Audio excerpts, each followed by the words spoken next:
Welcome to Knuckletown. Yeah. Please tell me that I can't, that I won't, that I fail, that I'll never make it out, yeah. Please tell me all the bad, never good, fill my head full of every single doubt, yeah. Please say any negative thoughts, I pop off when I hear people say I cannot. I get off to the thought of proving everyone wrong, I won't stop to the top, so you better back off and get lost. I'ma stay loud, stay proud, never running out, never heading south. I'll be spreading out, call it word of mouth, can't put me down, I'll be getting loud. You can have it douse, not what I'm about, have your cloud, it be raining now, I keep making sound, go another round, I'm legend bound, can't stop me now. Welcome to Knuckletown. A slow burn like a disease. Just tell me that I can and I'll show you things that you couldn't believe. Just tell me that I can. Just tell me that I can. Just tell me that I can. Just tell me that. Welcome to Knuckletown.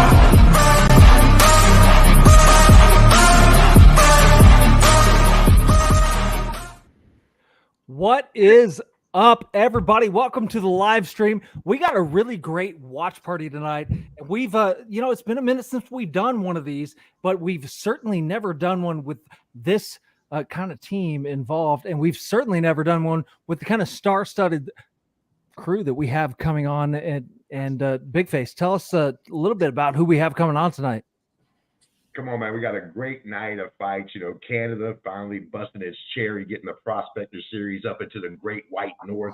Man, we're going to be joined by champs on champs on champs. We've got the misfit Christine Ferea. We got Austin No Doubt Trout, David Redneck Mundell, Keith Rockstar Richardson, Kai Stewart, many, many more, man. We got so many stars stopping by to help us break these fights down, man. It's going to be fun, man. But let's tell them who we got in here with us right now, man.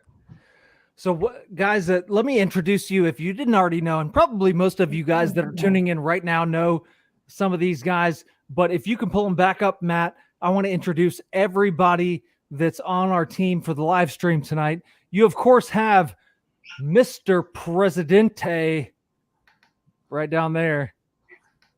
Hello, people.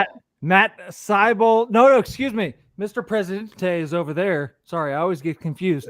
There you go. Howie, the man, Atherton. How you doing tonight, Howie? Absolutely great. Just hopefully this thing turns out spectacular for everybody. Absolutely. So Howie, of course, is the president of this entire organization, Knuckletown, and we are the ones bringing this to you tonight. We're going to have a lot of fun. And Howie, I'm excited to have you here. What are you excited about for tonight? Well, you definitely have to be excited about the main event, but that's going to be a burner. But I really like the Jeremiah Riggs Smith fight there. That's going to be another great show. And of course, you have Ruben Roundstone versus Shermock, and that's crazy. It is. We got a lot of great fights coming up. We also have our CEO, Matt Seibel. What's going on, Matt? Not much, just producing and getting this thing going. Hanging out. He is a man of few words, but when he speaks, you better listen. And then, of course, hey Matthew, I want. Yeah. And if I could do the honors right here, we have, of course, with us my main man. Definitely do the honors. Russ. We got Rusty, and we also have Big Country down there from the Extreme BKFC fan page. Man, what's up, brother? What up, baby? What up? Hey, what you looking forward to tonight? I know what you're looking forward to tonight, bro. I know you love these fighters. What you looking forward to? The main event. Main event is what I'm mostly looking forward to. Absolutely. And for those of you guys with the wheel, yeah, tell us about the wheel.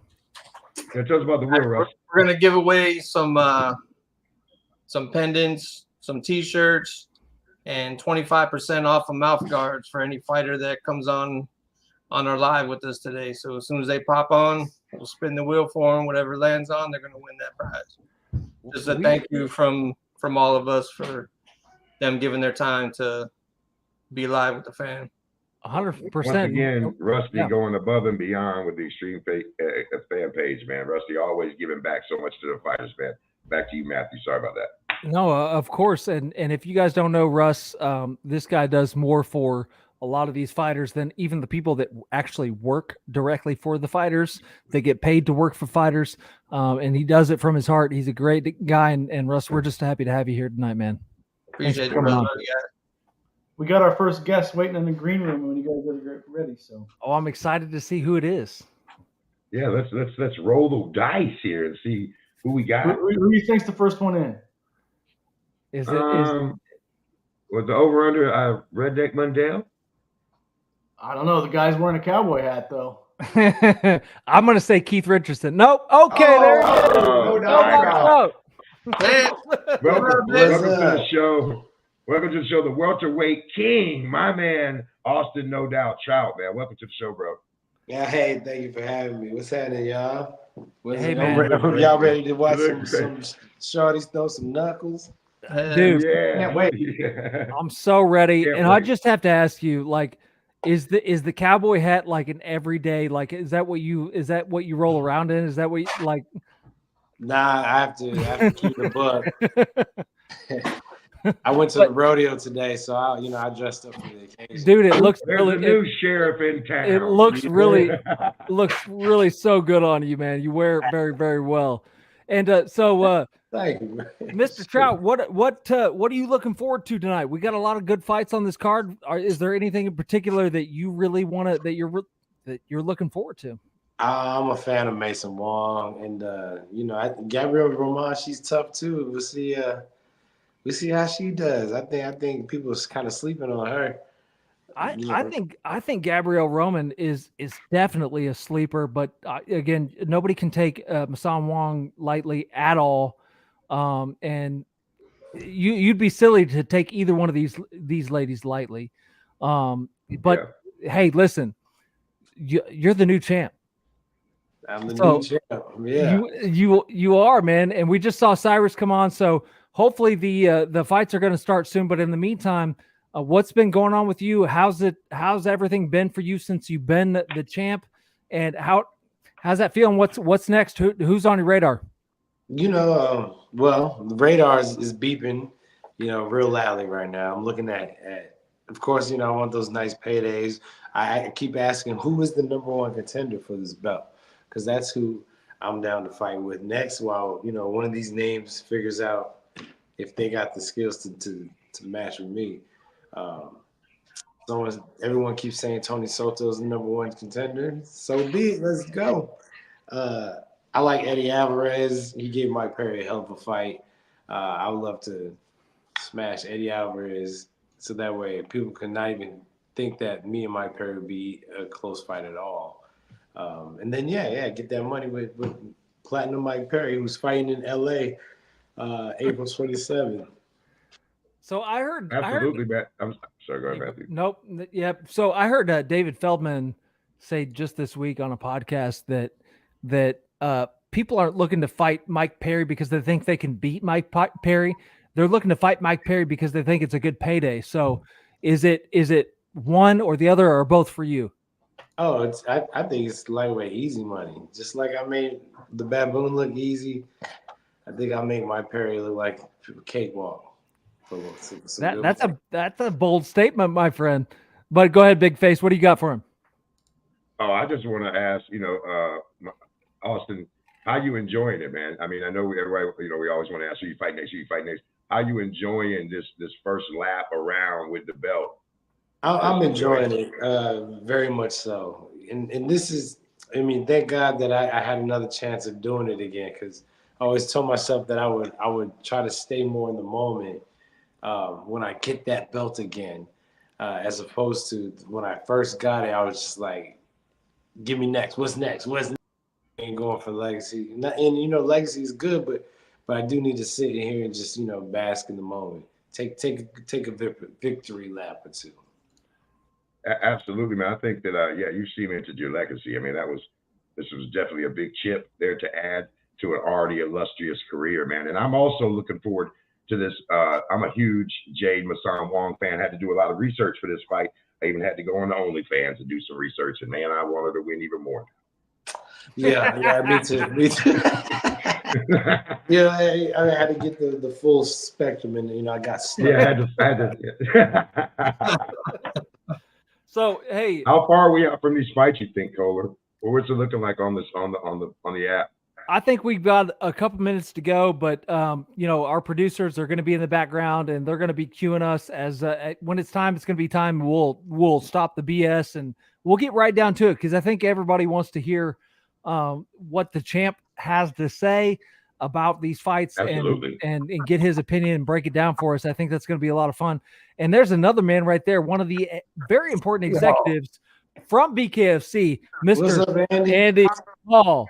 How you doing tonight, Andy? God, I don't know how important I am, man, but hey, everybody, how are you guys doing? Hey, I can Welcome tell you to Knuckle Town, Andy. Andy We're got doing all good. the answers. Yeah, welcome to Knuckle Town, Andy. It's good to see you. Good to see One you. of those. Austin, how you doing, brother? I'm good, Andy. How you doing, Flam? I'm doing good, man. Great to see your face, man. Good to see you smiling. So Yes, here we have, guys, our first matchup of the evening. Any comments from anybody in the live here about the tail of the tape? I mean, the numbers look very, very even. Yeah. You know, this is a height advantage, but not much of a reach advantage. 100%. What you'll see, this whole card is really well matched. It really is. We took some people from the tryouts. Nate did a great job of picking people, and Lytle did too, man. And you're going to see some debuts, but overall, it's so well matched. It really is. Yeah. Speaking of tryouts, when are you guys having the Denver tryouts? Austin, you and me need to talk, man. I got to talk to you about a few things, actually, man. Lytle and them want to get on that anti-bullying thing and a lot of things, man. So I'll hit you up tomorrow. All right, because I'm here for it. Let's do it. I want to go to those Denver tryouts, man. I like Denver. Me too, man. Very good. So we got one man coming in here. What, Andy? What can you tell us about this guy that's coming to the ring right now? He's got a lot of tattoos, but I'm not super familiar with him. But his tattoos make him look a little bit menacing. Yeah, man. Listen, at the end of the day, tattoos can seem menacing, but you have to be able to get in there and fight, and you have to be able to get in there and fight in front of a large audience. And the shout out to the casino, because those guys the River Creek Casino treated us like gold for this event and made this whole event able for us to be able to pull off something and really treat everybody right. They gave great room per diems and everything to the fighters, and they've just been treating them all like gold. But this kid can fight. Both of them can. Like I said, from start to finish, you're going to see people that are talented. We're not going to put people, and if there's anybody on here that's been to any of the tryouts yet, we do have people that we tell no to. Okay. You got to put in a little bit more work. You have to, come back and see us. You've got the heart. You need a real coach, that kind of thing. The people that you're going to see on the prospect cards, they aren't that. They're people that know how to fight. So what you can expect out of both of these guys is they want to come, they want to win, they want to make an impression upon the crowd, and it's important to them. It's super important to them. And also, I want to say this, Andy, you brought that up.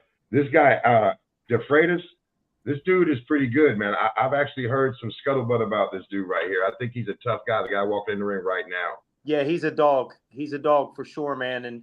And Austin will tell you that. Look, Austin's one of the guys that have came over from the boxing world that has had a high level of success in our company. Some of the other guys that have come from the boxing world weren't exactly that successful. And the difference is, and he'll tell you this, he's got dog in him. He doesn't care. He will stand there and bang and take it and keep coming. But some of those guys are used to those gloves, and when they get boned to face, and Austin got hit in that fight, he got hit in the Diego Sanchez fight. He knows what that's like, but it's the dog that separates this. The level of dog that you have in you is going to separate you from the rest of the pack in bare knuckle.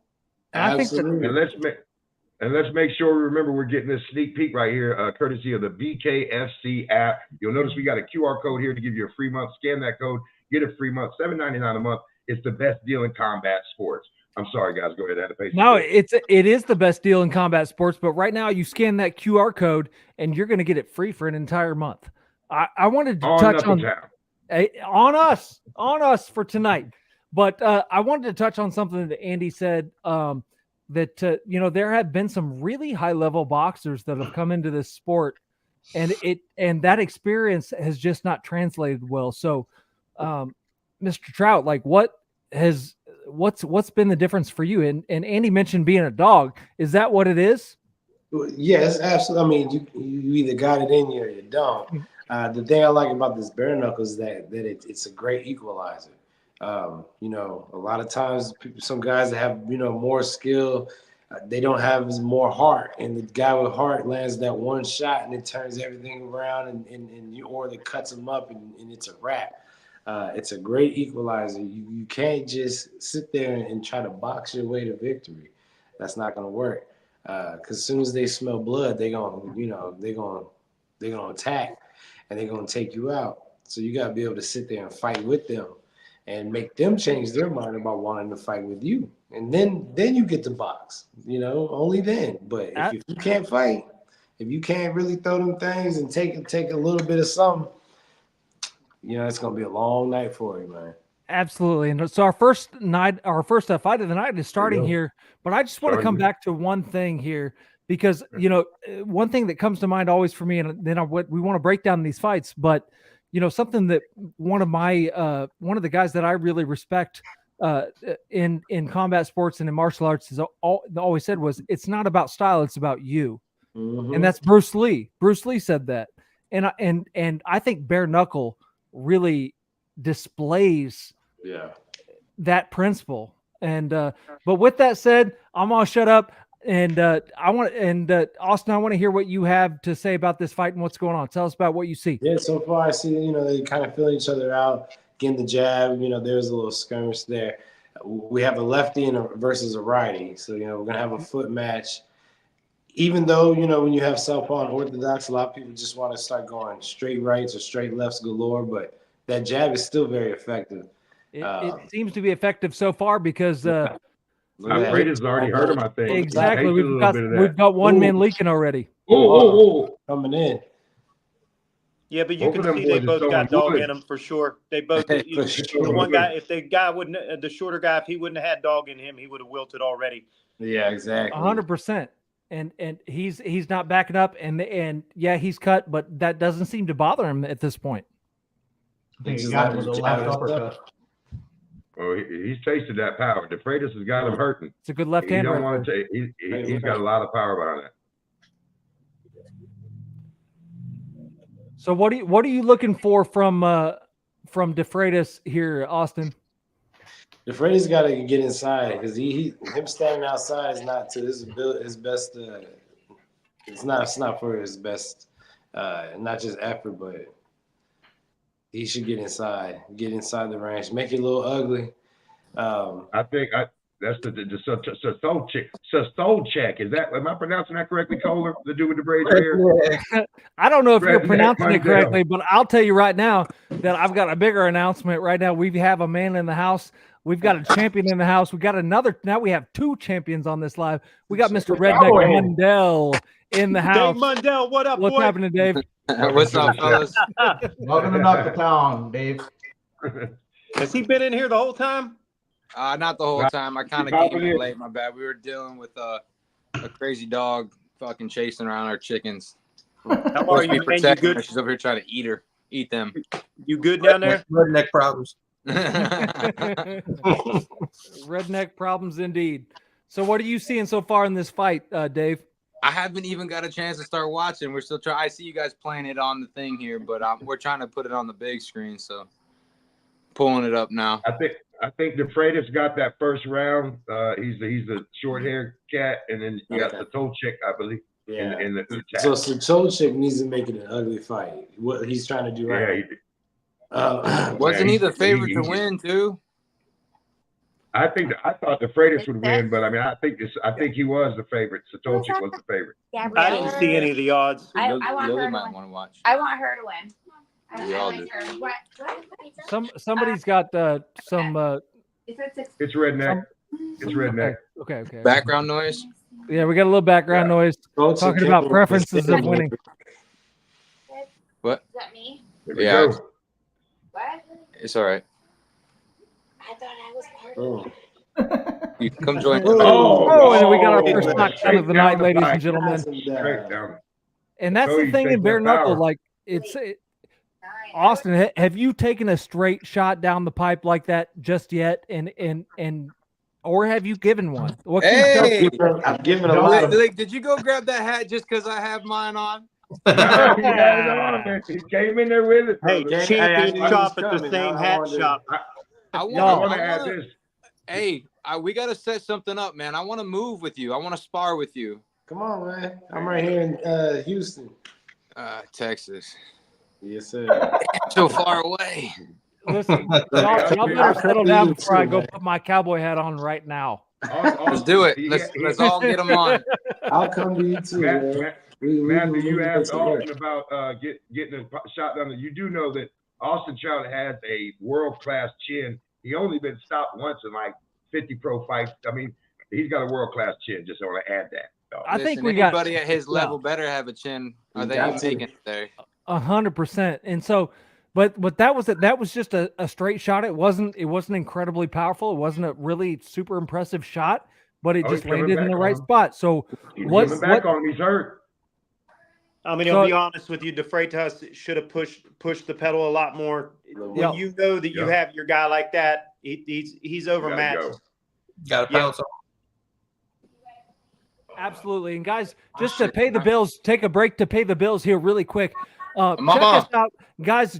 We got a QR code on the screen right now. Go and give us a follow at Knuckletown Official on Instagram. Scan the QR code that you see on the screen right now, and that's gonna give you a link to give us a follow. If you like the content, if you like the superstars, we got No Doubt Trout, we got Redneck Mundell, we got more stars coming on, guys. We have everything that you're gonna want if you're a bare knuckle fan. So give us a follow. Let's do this. Absolutely, man. And justblazeclothing.com, man. Team Blaze, check them out online. They got great fight-based apparel, man. Shout out to Wallace Khan. And we get started action round number 3 here. Here we go. Back to it. And I want our two fighters to break this down for us. Give us some comments, guys. Man, my screen's lagging over here and my TV's froze up. It's not playing. I did want to talk about the thing about this bare knuckle shit is that you don't have to sit on every shot, which is what I'm learning from boxing. In boxing, they want you to turn your hip and shoulder in every shot.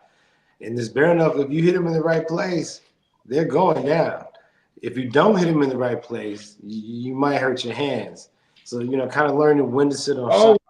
Dropped him. I'm sorry to cut you off. Drop the buddy down. He just dropped him. All right. Both fighters have been on the canvas so far. This is getting both fighters are leading. There you go. Uppercut. Here he comes. That's where having that dog comes into play, man. Like I said, he was down earlier, but he's got dog in him. Oh, he just ate a big shot there. This really is a game of. This is a dog's game. Oh, you have to have skill, but he keeps eating that. I think that's it, guys. I think that's it. His mouthpiece is out. He's getting up. He's hurt. He's out. Andy Glenn waves him off. Wow. Andy Glenn says no more. Crazy. Hey, he was a favorite for a reason. How about that? Vegas knows what they're doing. Right. Hey, the one that turned it right I'll around. bet on this shit, bro. Crazy. Andy, you're right. He should have jumped on him and had the chance. He had him. He had him done. And that's a learning. That's not a loss. That's a learn. At this level, that young man will learn from that mistake and realize, look, he had him on Crazy Street, and he should have pushed the pedal. He waited another minute in that round. And to be honest with you, in this smaller ring, you don't have to let them try to. There's nowhere for your opponent to hide. Can't go nowhere. Yeah, there's nowhere to run. Hey, Andy, is that the 16-foot ring that they're fighting in? It is. Yes, sir. I wanted to ask y'all about that, especially I know you like to fight inside, Redneck, but for the outside fighters, man, I think it changes with the smaller ring, man. It doesn't favor them. That's not necessarily true. What you guys have seen from me is a lot more forward pressure, but the way that I like to fight is I actually like to keep people on the outside, and I like to wait and come behind them, so to speak. I like to run people into punches as they're running in there, but when I fought Hector and talking about placing punches, I had cracked him on his forehead when he ran in there, and I hurt my hand. And then it kind of was, in my eyes, a boring fight, but I feel like I beat him the rest of the time with just the jab. And I learned that, like, they don't care about the boxing. They want to see the scrappy aggression, you know? So that's why I've kind of changed my whole game plan and what I do, and I run in there. Absolutely. Well, and we got another superstar in live. We welcome. We got What up, Joe what the up? Hitman. Joe What's Elmore. going on, Joe Elmore. Joe Elmore is in the house. And Joe, I want to give you your respect. I want to give you a good intro, and we're going to do that. But before we do that, I just want to direct everybody to scan that QR code that's on the screen right now. Guys, the best deal in combat sports is the BKFC app. And you can get a very low price, but right now, just through us, this is a special deal right here because we got guys like Joe, and we got guys like Austin, and we got guys like Redneck Mundell on this live. That's why BKFC is willing to work with us and give us a free month QR code. You can get a QR code, scan that QR code right now, get a free month on the app. But bring us in with Joe Hitman Elmore, one of my absolute favorite fighters to watch ever, bro. I'm such a huge fan, and we're good friends. How you doing, Joe? Man, excellent, dog. I'm excited to watch you fight and see what's coming up. See the future. See a couple fights. I'm interested in watching Jeremiah. I can't wait to see him fight tonight. Yeah. The girl fight's going to be good. I assume whoever wins this fight in Britain next. I need 6. I'm excited, man. Ready, chilling. Good to see all. Good to see all you gentlemen on here. Dave, Andy, everybody. What's up, y'all? What's up, brother? What up, Joe? Mr. What up, Elmore, Joe? Good to see you. How's Joe, Georgia? Can't complain. Thank you for being on, man. You Yeah, glad to. mentioned some interesting fights. You mentioned the Riggs fight. Howie pointed out that if you parlayed Riggs and was it Roundtree? Yep, Roundtree. Yep. If you parlayed Riggs and Roundtree for $100 and they win, you win $3,700. Holy shit! What's the odds on the Riggs fight alone? Riggs is plus 275, and Roundtree is plus 750, and actually it was $3,087.50 Okay, my bad. per $100. So put on $100 to win $3,000. I think. Oh my goodness! I can't bet. So holy cow! So courtesy of BK Bet Shark and Howie, man. See, look, man. The only app I have in here in Georgia, we don't have online betting, bro. So I get shit on because I have to use like a Venezuelan app or some shit. Hey, I listen, always guys, get like we an got- extra 75 points off. I hate sports betting unless I'm in Vegas.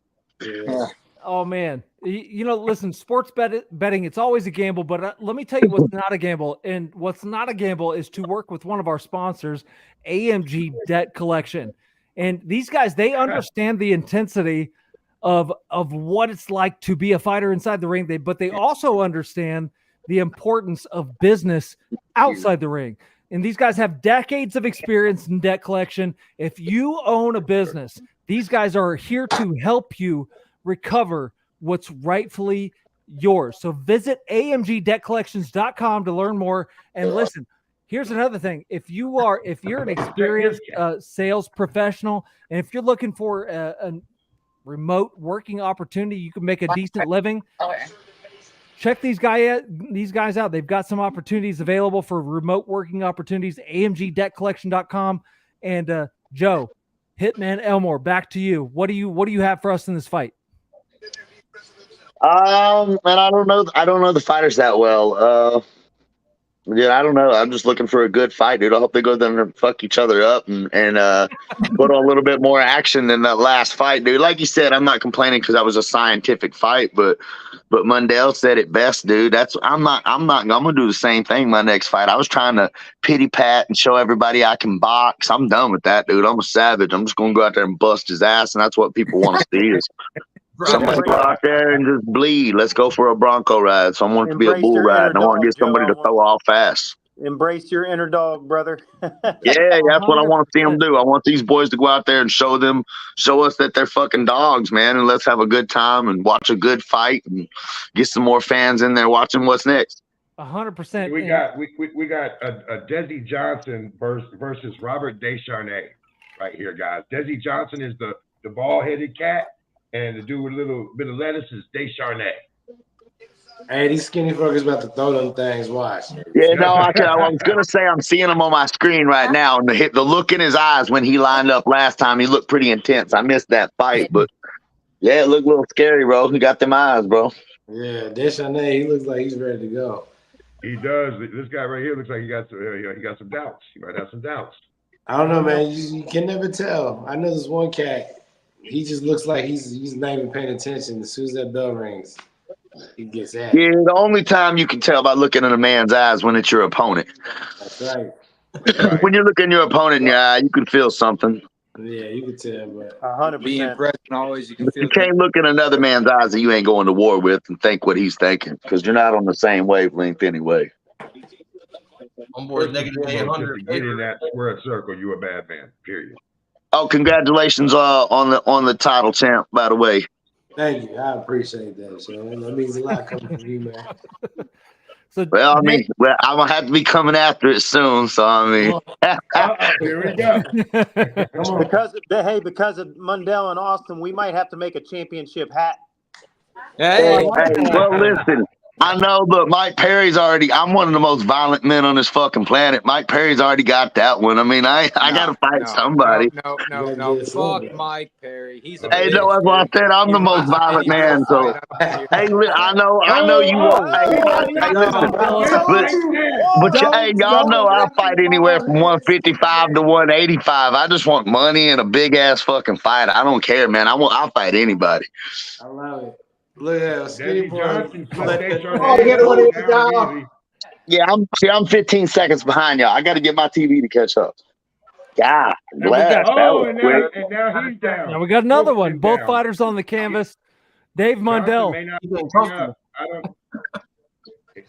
Oh, he's not getting up. It's over. It's over. Damn. All right, let's go. Listen, he got cracked pretty good though, man. And you know what? You're going to see a lot out of some of these prospects and these lower level pros. That's it.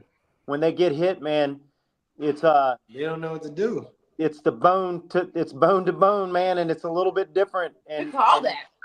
It is. You saw that right there. You saw that one guy. We got to restart it or something. Yeah, I'm 15 seconds behind them. I'm trying to catch up. Come on, get this. What weight class was that, fellas? That's like 140. 40 to 45. That was the Shannon and them was 145. Featherweight. 45. That was a good 140 fight. It wasn't actually that good. It ended pretty quickly. But what did we say? What did I just say though? I wanted a bull ride, and that was about the length of a damn bull ride right there. Listen, if you can last 8 seconds on a damn bull, yeah, I don't know if he got 8 seconds or not. You know what I'm saying? I mean, give or take. But Big Face, tell us about this QR code on the screen here. Once again, guys, if you're enjoying the action you're watching tonight, man, you get the BKFC app. We're offering a free code right there, Knuckletown. 1 month free if you scan the QR code. $7.99 a month. The best deal in combat sports. Slide on over there and check it out. As you can see, we're joined by many of the stars of BKFC tonight. We got the middleweight champ of the world, Redneck Mundell. We got the welterweight champ of the world, Austin No Doubt Trout. We got Joe Elmore, Andy Hall with BKFC. I mean, lots of people stopping in tonight. Also, man, shout out to Rusty, man. I see him over there being quiet all night. Russ with the Extreme BKFC fan page. Very important cat right there. Good to see you, brother. I'm in. Speaking of Russ, what's up, man? What's There up, you man? go. You know who deserves a shout out? Gang, Big gang, shout baby. out. Dang, You know guys. who deserves a big shout out? Is Knuckletown. Thank you guys, man, Shout out to for being on the Knuckletown, front end of this and promoting this and having a watch party like this. I'm having fun already. I'm in a room with Austin Trout, Joe Elmore, and Dave Mundell, bro. I can't complain about things. I'm watching fights with the dudes. Absolutely not.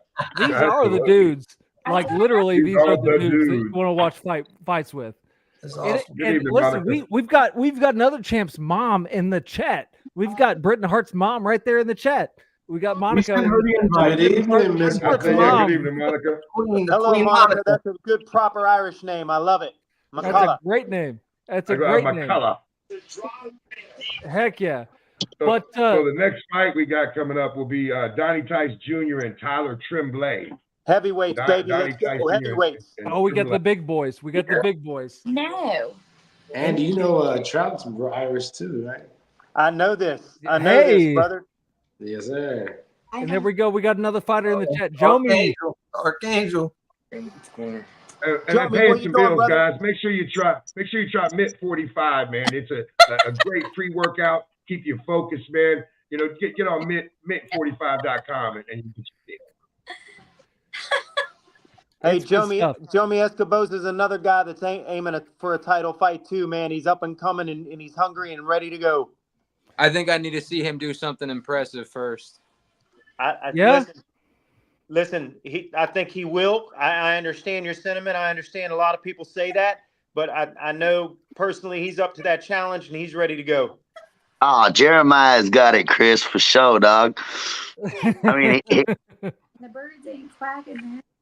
I'm listening, There goes Joe. your rankings right there on the screen, guys. I'm gonna give you a little hint at the. I was responding, man. I got to hang out with Jeremiah. I know he's competition, and we're gonna have to whoop each other's ass one day too. But that's a real man too, dude. We got a lot of strong ass real men at 165 right now, dog. Our weight class went from barely having it to a bunch of fucking monsters. Real men, Every weight class. real men, real men. I think the stacked. 165 weight class full of them, baby. All the weight classes in our company are stacked to the hilt right now, man. And you guys, listen, in the coming weeks, you guys are about ready to hear some signings that are going to make your head spin, and everybody's going to be like, what? No, y'all are gonna announce some signings, and I'm gonna make their heads spin. Get it right. You gotta get that right, dog. You gotta. So just for a second, guys, I want to go to I want to go to the president and founder of Knuckletown, Howie Atherton, on this next fight. And what up, Howie? Hey, Howie. DJ Tice is one of my guys. Well, how are we feeling about this fight, Howie? Well, there's a hell of a weight difference. It's like a 21-pound weight difference. That's what I was noting. That's a big difference. 21 pounds is a lot. I think I'm going to go with a smaller guy on this one. I'm going to take Donnie Tice on this. Yeah, David's got some inside info on Tice. I met him maybe a couple years ago, and they started out just being a fan watching me. And then I think he trained somewhere in Lakeland or something like that with Ross Kellen's people. But he came by a few times for some sparring and stuff. And he's got a very goofy style that works very well for him. Yeah. And he's freakishly strong and, believe it or not, quick. Yeah. So he's one of these big guys that he's lost a lot of weight now. And so he was bigger, but he's still staying. He was bouncing around the idea of going down to 205 or staying at heavyweight. And I was trying to convince him to go down to 205, but I think you guys will be surprised by his movement a little bit. How tall is he? He's not taller than me. I think he's about the same height, maybe. I don't know. There's G, so he's about probably maybe 5'11". 5'9", 5'10". If he's taller than me, 5'10", 5'11". So I had a really interesting conversation earlier today, guys. And Andy, I want to get your take on this.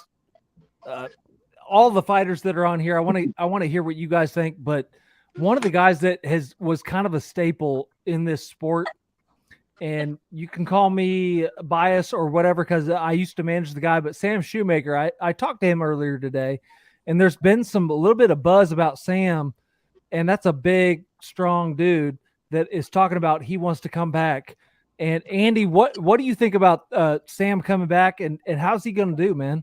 Listen, Sam's awesome, and at the end of the day, when you've got people that have legit KO power that can just starch people, I'll give you an example of that. We just had a guy that debuted in Virginia at the card that fought for me at Warfare for years. He was the South Carolina heavyweight state champion. His name's Ruthless Joe Ray. You know, him and Sam, the only thing that they have in common is their knockout power. If you look at Joe, you would think that he's like the black butterbean, to be honest with you. He's really heavy set, and you would think, I think they were making some jokes and stuff on the live broadcast saying titties and stuff like that. And I'm like, listen, man, call him what you want to. That dude can knock out any human being with his left hand and his right hand.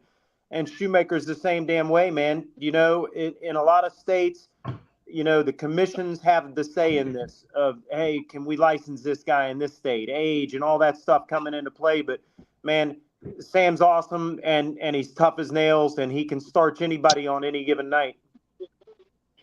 And we've seen it happen more than once. We have. Right? So, all right. So Big Face, I'm going to send this back up to you. What do you got for us, my man? Big dance. I got to agree with Redneck here, man. I think the smaller guy, let's see how it goes, man. Look at him. I like his stance. He looked like he's ready to rock as they toe the line. He's going to have to get underneath the longer guy and muscle him up. Look at he's moving him around already. Establishing his dominance, I think. Shit, You're going to have to go in there with a little bit of Isaac Doolittle style. The big guy is not using his length, though. He's coming right in and he's smothering his own shots. He's going to walk into something. He is. Yeah, that's what I said. He needs to go in there Isaac style, keep his head low, and then, I mean, he's holding his hands down like this. He already came in with a bad entry. Come out, watch this. I want to watch it. I agree, Mike. Sam is a BKFC OG. We got a lot of OGs that we haven't seen in a minute that I'd like to see back. Wow. Oh. Wow. I mean, whoa. He's squirrely. Squirrely's on Queer Street. But should have took the 8. Guys don't take the kneel and 8 long enough. They jump up too quick and their legs aren't there. Boy, his legs still ain't there. No. Yeah. He's in trouble. Oh, he's in trouble. Take the 8. Come on. In the bag. Up too quick. Up too quick. Oh no. Uh-oh. He's in a world of trouble right now, guys. He needs a hell of a world of trouble. Oh shit. He's going right in though. He's going right in. So Oh no. Oh no. Austin, what should this man be doing differently right now? Oh, if you're his coach, what are you telling him? Oh, wow. Well, so he keeps doing the same thing, ducking to the same side, ducking down. So big man figured it out, started throwing some uppercuts. Maybe feint the duck, come over top. Coming in with the jab behind the jab instead of just coming in with his head. He is. Wow, there it is every time. Every time he's ducking. And he's planting his feet. He's not moving when he's rolling. His feet are like a root, dog. He can't go but to his hips. I mean, he's stuck. Something worth mentioning is what you just said. Somebody said a minute ago about not enough fighters take the knee. You saw that in the Virginia prospects card. James Brown, who fought Bovar Karnikov, took a knee. He was stunned a little bit. It was the smartest thing I've ever seen in my life, and he came right back and just put it on him and butchered him up. And that's what this young man should have done here in this past round. He should have taken his time. You're allowed to do that. It's it's a risky proposition just to stay in there when you're rocked. So tell me about this take a knee thing. Has anybody in here experienced that? Because I've never. James Brown did it. That's what I'm saying. I never did it. That's not a Joe Elmore thing. I was clowning. That ain't a Joe Elmore thing. We know that. Oh, wait, we know Joe Elmore. You never doing that. So Joe City ain't around though, guys. I ain't never touched the canvas. I'm still waiting on him. That motherfucker's thick though. Joe Elmore never wanted to exaggerate. The other thing I ain't never hit the mat, dog. Ever in my whole career. Go back, watch 60 fights. I've never hit the mat. MMA or nothing. He's never been dropped by a punch. I got slammed on my neck one time in MMA, but I've never been dropped by a punch my whole career. Flying knees to the face, elbows to the face. I eat them and run right into them. The big difference that I'm noticing. 18.5-inch neck, Joe. Do I know? You got an 18.5-inch neck? Oh, I just ain't got no neck, dog. Look at this shit. It's all built. I look like a fucking turtle, bro. Joe Elmore's neck is connected to his abs. Dude, it really is. But if you watch these guys, man, something you see on the other card with the prospects, man, is these guys that are a little bit inexperienced is the clinch work, man. Look, all they do is grapple. You don't see a lot of work out of the clinch. And that's where a smaller man, he needs to be more proficient in that clinch and know when to throw and how to throw inside those grappling positions. I agree, and I think a guy that does that extremely well is Isaac Doolittle. We've seen That's that. what from I him was a just lot. saying. This guy needs to 100%. fight him like Isaac out right in the 100%. beginning. 100%. That's all. If Doolittle's he a would have beast. done that, but keeping the head on the shoulders and not letting them rotate the power, using your forehead to control their body so they can't rotate, but not letting it position so you still have your hips to throw. That's what they're not doing. They're throwing their hips in almost like a Muay Thai fight, trying to sweep, and you have no punches like that. It's really interesting though because a guy like Isaac, like in his last fight, it was like a riddle he couldn't solve. Oh, down Like he goes it again. works Down a he lot goes of again. times, but But again, you can't get lazy, you can't get tired, you can't get your head past your hips because the guy's gonna start uppercutting you, and you're just fucking sitting up. right. You know, and something you also that's interesting is, man, It's is about the entry. A lot of new referees that come to our sport that when they ref the first fight for the first time, you even saw Mr. Beltran a couple fights ago ref his first fight with us. The thing that they say after the fight, and I guarantee you every fighter is seeing this too, is it's so much faster than an MMA fight. It's so much faster than a boxing fight, and it is. The rounds are shorter. The people get at it a lot faster. And you better be prepared to get at it faster and adapt faster. 100% Absolutely, agree. man. And once again, paying some bills as we should be. BKFC app, $7.99 a month. You see the QR code right here. Go ahead and scan the QR code. Get a free month on the BKFC app. Enjoy the action you're enjoying right now. Live events, behind the scenes. And back to you guys. Sorry about that. Also, knuckletown.com. Go ahead and everywhere we're at. Go to Instagram, YouTube, Rumble, knuckletownofficial.com. Back to you guys. Sorry. Totally. And we just got a nice little message in the chat that we're going to have Andy, one of your cohorts, one of your coworkers, Jewlz Grey, is getting ready to come on here very shortly. And of course, we all awesome, love man. Jewlz, man. Listen, Jewlz Queen has of a the hard job. matchmakers.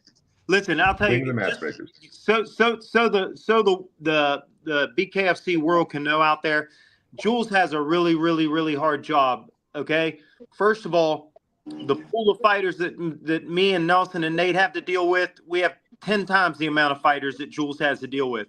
On top of that, men heal faster. Okay, so the women, their injuries and stuff, it takes longer for them to heal. So, and getting it, it's a big, difficult position that she's in, but she's killing it. She's doing great. I love her. Love working with her, man, and she's awesome. She's really done a lot for the women's division so far.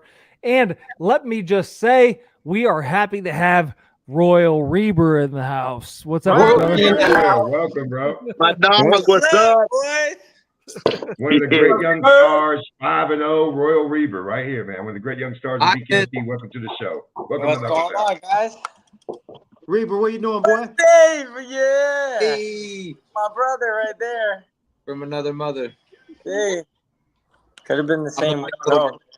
Ryan's old as fuck. Don't tell anybody that He shit. looks like he's like 17. We were just talking about that earlier. They're like, "How old are you?" And I gotta like look around the room and shit. Like, I don't know. Who cares? He's like, I'm 70, but I drink a lot of water. Damn it! You already know the deal, man.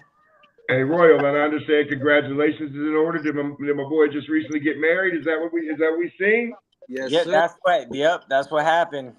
But and you know that's what people they don't see. People don't understand behind the scenes. Like, bro, I had to deal with a wedding before the fight and all this shit. You know what I'm saying? That's why I don't want to hear nobody's fucking excuses anymore about, oh, I had some shit going on before the fight. Bro, we all got shit going on before the fight. This is life, man, and it don't stop. You know what I'm saying? That shit, it ain't gonna stop for nobody. How much of an ass woman can you take and keep pushing forward? Well, I fucked around and found out. Who's that, Joe? Oh, Joe. What up, Reber? I'm trying to look at all these little ass fucking. Here, let me put it sideways. Yeah, see, it says put it sideways. It already told me that. I don't follow the directions good. You don't. I was like, I'm trying to look those all up in here, man. It's like, 100%. Listen, we're so happy to have everybody on, but let's just take a second and talk about Fubo TV.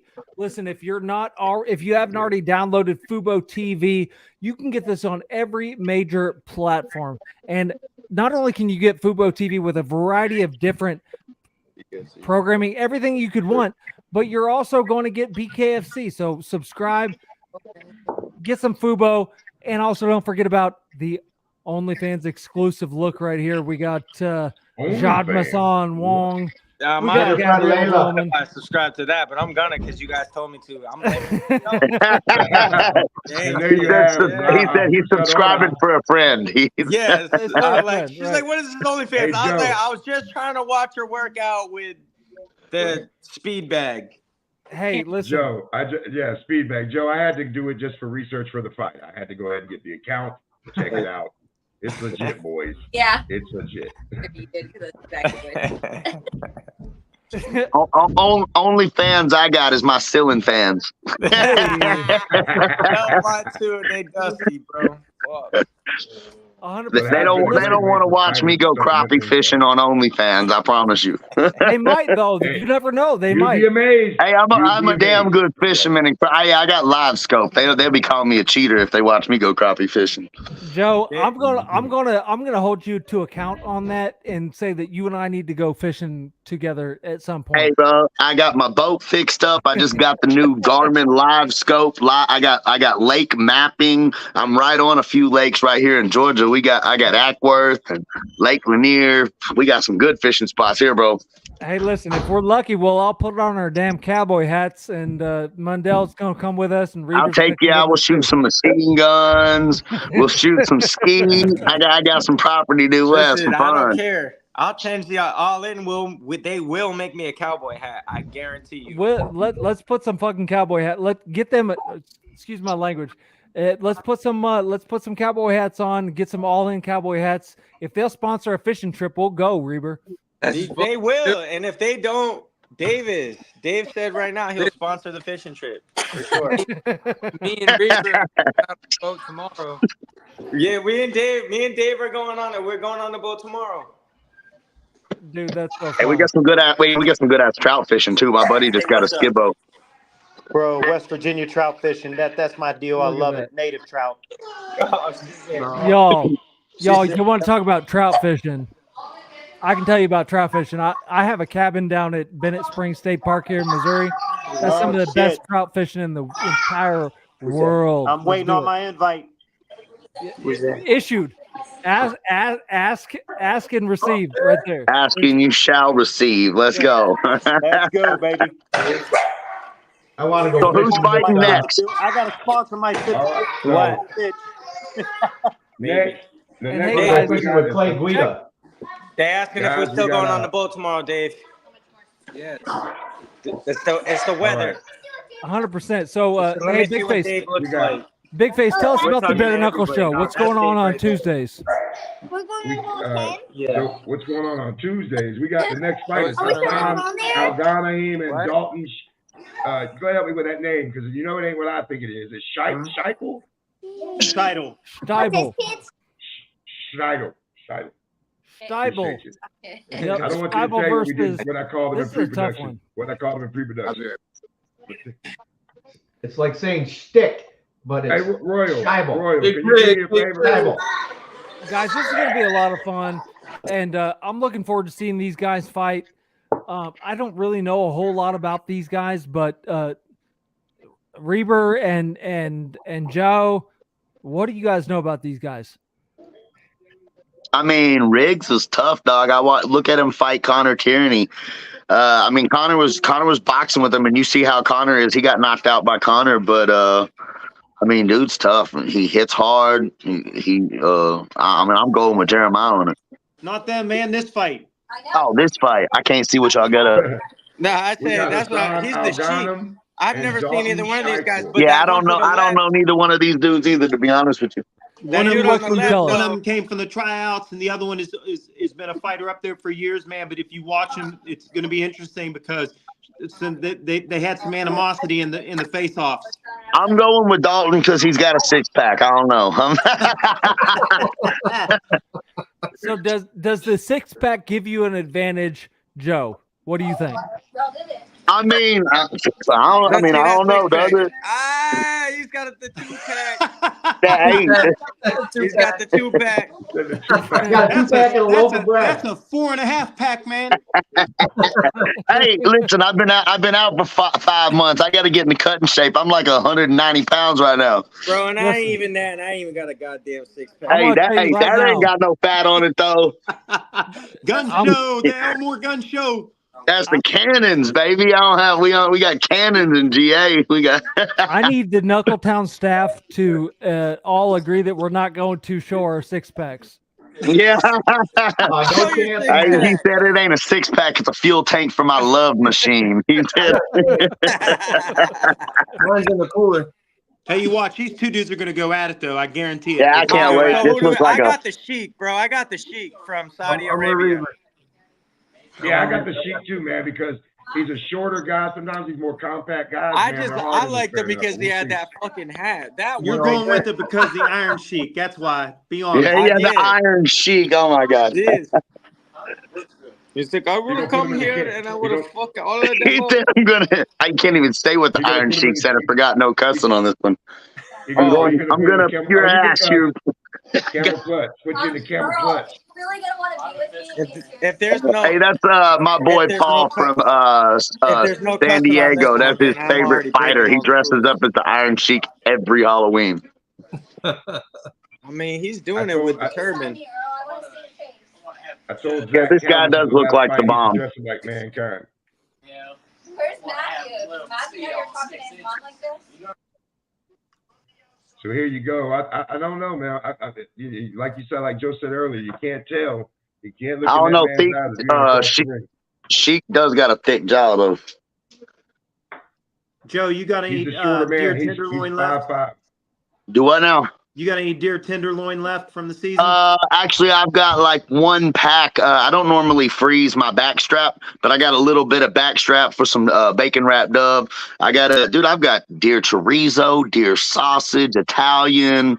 Yeah. I got a badass little butcher down here. My wife's a teacher, so she taught the butcher's son. So he hooks me up instead of me carrying it to the regular place. I carry it down to a butcher and have all kind. I don't even eat beef hardly. Everything I got in my freezer right now, I killed. We only killed 4 this year, and I'm down You're to burger fucking now. savage, Joe. God damn it, that's why we love you. Yeah, hey, look, I got an 8-pointer, a doe, and a 6 because I got three or greater on 3 or less on each side, and 3 or greater on each side. That was my $2 this year. I killed my 8-pointer opening day though. Are we talking archery? Are we talking archery or rifle though, Joe? I ain't shot a deer in the last 10 years with a rifle. I only shoot bows. I mean, I've used crossbow and compound, so I got a crossbow and a compound. But man, I'm a sniper, dog. I shoot the head out of a quarter. I got a Remington Savage 7 mag with a bull barrel on it, and I shoot the head out of a quarter for 400 yards. Damn, Joe, I'm a sniper, dog. My boy AJ speaks. My boy AJ's birthday. He said he's calling bullshit, Joe. Heyo. Hey, bro, I'm telling you, dog. I grew up with nothing but guns. I'm a better shooter than I am a fighter. Hey, gentlemen, I don't mean to. And listen, I don't mean to break it up, but we're about to start the fight here. We're about to get him on the line right here. Redneck, what you think about this fight? You got any thoughts on this next fight? We're going with the Sheik, bro. The Sheik. Yeah. I'm so glad you guys have this. Shorter, more compact. He looks like he's a little bit more aggressive. We're gonna see. Look. Right to it. As always, I've heard a lot of fighters say that bare knuckle, unlike boxing, starts fast and gets a little slower. So you start at like 100, right? It usually starts at 100 for sure. I think it starts at 100. I think we see that a lot more with inexperienced fighters. When you have more experienced fighters, they're going to take a little bit more of a measured pace. Yeah, what I've seen a lot out of the prospects in these lower fights right now, what you're seeing still right now is they're not utilizing their footwork right. They're not utilizing, neither one of them are utilizing their stature to their best advantage. And the Sheik, the Sheik swinging for the fences, bro. He gonna get clipped. Yeah. I changed my mind about the Sheik, man. Hey, listen. Hey, he's kind of going with a little bit of pressure to take away the. I think he's looking to gas the Sheik out the way he's putting that pressure. But as you see, still when they're grappling, when they're in the clinch, there's not Look much how technical tired they work are, going on too. there. Not much technical work. What do you guys happening. feel like, Joe? What you think about that smaller ring? Would you prefer that or our ring? I don't care, man. To be honest, like I mean, I'll fight in the damn a fucking box with a in the foot in the phone booth, tire. right? I like fighting with my foot in the tire. Let's go. Right. You gotta adjust, Ryan baby. Reber's I don't care, man. Like to be You know where I'm for going. example, I gotta get on my bike. if I'm fighting a boxer, I like a littler ring because you can't run. So it's like Right, I'm running on that ass, Joe. Ryan, you and Joe are different. I've told everybody. she's a runner. He's a track star. That's why I played that shit for Connor. Yeah, but listen, Ryan Reber's got one of the best jabs I've ever seen, and you need that room to be able to utilize that jab. So I get what he's saying. Yeah, no, I mean, I honestly, I like the big ring because I think it makes more for a fair fight and we can be technical because honestly, it doesn't matter if it's the small ring. I can cut your fucking angle and bull rush you into the ring if I've got to. Right. So it's like, I think a good fighter that's talented is going to figure it out. And I like the science of the bigger ring because it just makes for I mean, if you got two guys that aren't going to hit each other, it doesn't matter if it's 16 or the other. I'll say Shout this, out being to live Chief in Fez, Manassas, amazing cut man, going to work. Being live in Manassas, seeing it was pretty exciting, man. All the fights. Shout out came to Mike really Huddle. exciting. Oh! What's up, everybody? What's up, Mike? What's up, Mike? I mean, like, that looping shit is never gonna work, man. I don't.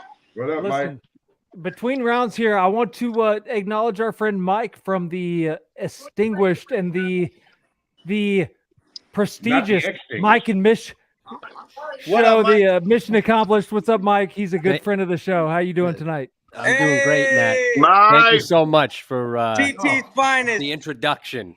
Mike, great to It was see you, terrible. babe. I'm sorry. I could do better. Nice to see you all. Hey, are we going to the tryouts or what, man? I'm coming. 100% tryouts happening in Connecticut. Who's going? I'm with you, bro. I'm flying up. I got it, bro. It's my legacy, man, and I'm hoping if this hand turns out to be okay on Monday, I'm going to go get a little x-ray done, and if it's good, I'm trying to be on that card on the co-main event, man. Are you cornering a fighter the night before? What's that? Are you going to be cornering a fighter the night before that event, before the tryouts? What do you mean? I saw somebody comment that you were cornering a fighter the night before in Miami. Oh, before the tryouts. No. No? I don't know nothing about that. Reber, you're getting on that card. That fucking hand heals up. You're on that fucking card. Listen, I need to be on that Connecticut card, man. It's my legacy, man. It means so fucking much. Y'all need to hurry up and let me fight Diego on Knucklemania before it's too late. I love that fight. Dude, that would be a crazy fight. Mike and Mish called that one, bro. When I saw that, I was like, Dave better fucking put that. But me and Diego already said we wanted to fight before, and they didn't let us. I don't know what was up with that. It could be a fight of the century, dog. That's what I'm saying, bro. Because we'll fucking kill each other. It'll be fucking great, bro. Yeah. But he's gonna fight me. So I want somebody that's gonna fight me. I don't want somebody that ain't gonna fucking fight me. We got something better in mind for Joe Elmore. I'll fight anybody and everybody, dude. Y'all just got to give me a fucking fight. I'm ready. Excuse my language. Sorry. A freaking fight. We got a war. Lord, I'm sorry. For you. Listen, let's take just a second to take notice of the QR code that you see on your screen here. Listen, guys, the BKFC app is normally $7.99 per month. It's the best deal in combat sports. But right now, scan the QR code that you see on your screen. You're going to get a free month on us with our collaboration with BKFC. Also, go check us out on Twitter at KnuckletownOfficial, BareKnuckle.com. Hey, can I say the name of who I think it is? You can. Is it Donald Cerrone? For what? I will neither confirm nor deny that charge. How did I fucking know that name, though? No. You said that name. Who are we talking about? We could feedback from somebody's mic. My dog, It's just the background. my music, I dog think, Dave from, Mundell's playing. from Royal Reaver's house. I've been trying to get him to come over, but It's his wife. He wants to come, and he's just waiting for his wife to give him permission because he promised her. And as a husband, he said he wasn't going to come fight. So she says he can come fight. He's coming. The only person we could get to accept to fight you, to be honest with you, because they know how you bring it. Hey, listen, guys. Is Brock Lesnar. And Fuck yeah. Really quickly, let me get everybody whatever, go. just a second. Tell him to come on, shit. I'm so sorry to interject, but if you guys have other people in your house or around you that are, listen, everybody needs to control your environment right now, because we're getting enough volume back into the microphone that we're not able to hear the conversation. So if you guys could just control that for us, that would be really helpful and really enhance the experience for all of our viewers. Thank you there, Matthew. And also, while we're doing that, make sure you go to grunstyle.com, the official apparel of the BKFC. Check out grunstyle.com. 100%. I don't want to whoop anybody's ass. Matter of fact, there's maybe like 3 people that I on this live right now that I feel like I might have a chance at like winning in a fight with. So like that is definitely not my goal. Hey, speaking of which, if whoever makes the most comments, who asks the most questions on your guys' thing tonight, I'll give him some free swag from Grunt Style. Hey, I love that, Andy. Thank you. Hey, speaking of free swag, Russ, let's spin that wheel, man. Let's have a good time. Wheel. Hell yeah! So we want to spin it for which fighter? Let's do it for Mundell. What are we doing? Redneck. There's spin the wheel for Mundell. Every fighter, I want to spin this wheel, and we got T-shirts that we're giving away, a pendant, or you get 25% off a mouth guard from Glass Jaw Mouth Guard. Take that belt. Yo, what's up, everybody? What do we got? I already got a belt coming, bro. Don't be bullshit. Snacking. What up, my people? What up? If y'all missed it, while I spin that, Hassan just destroyed that dude. That dude slept for like 10 minutes. Yes, he did. Yes, yeah, that knockout was pretty nasty. It was like that Debo punch.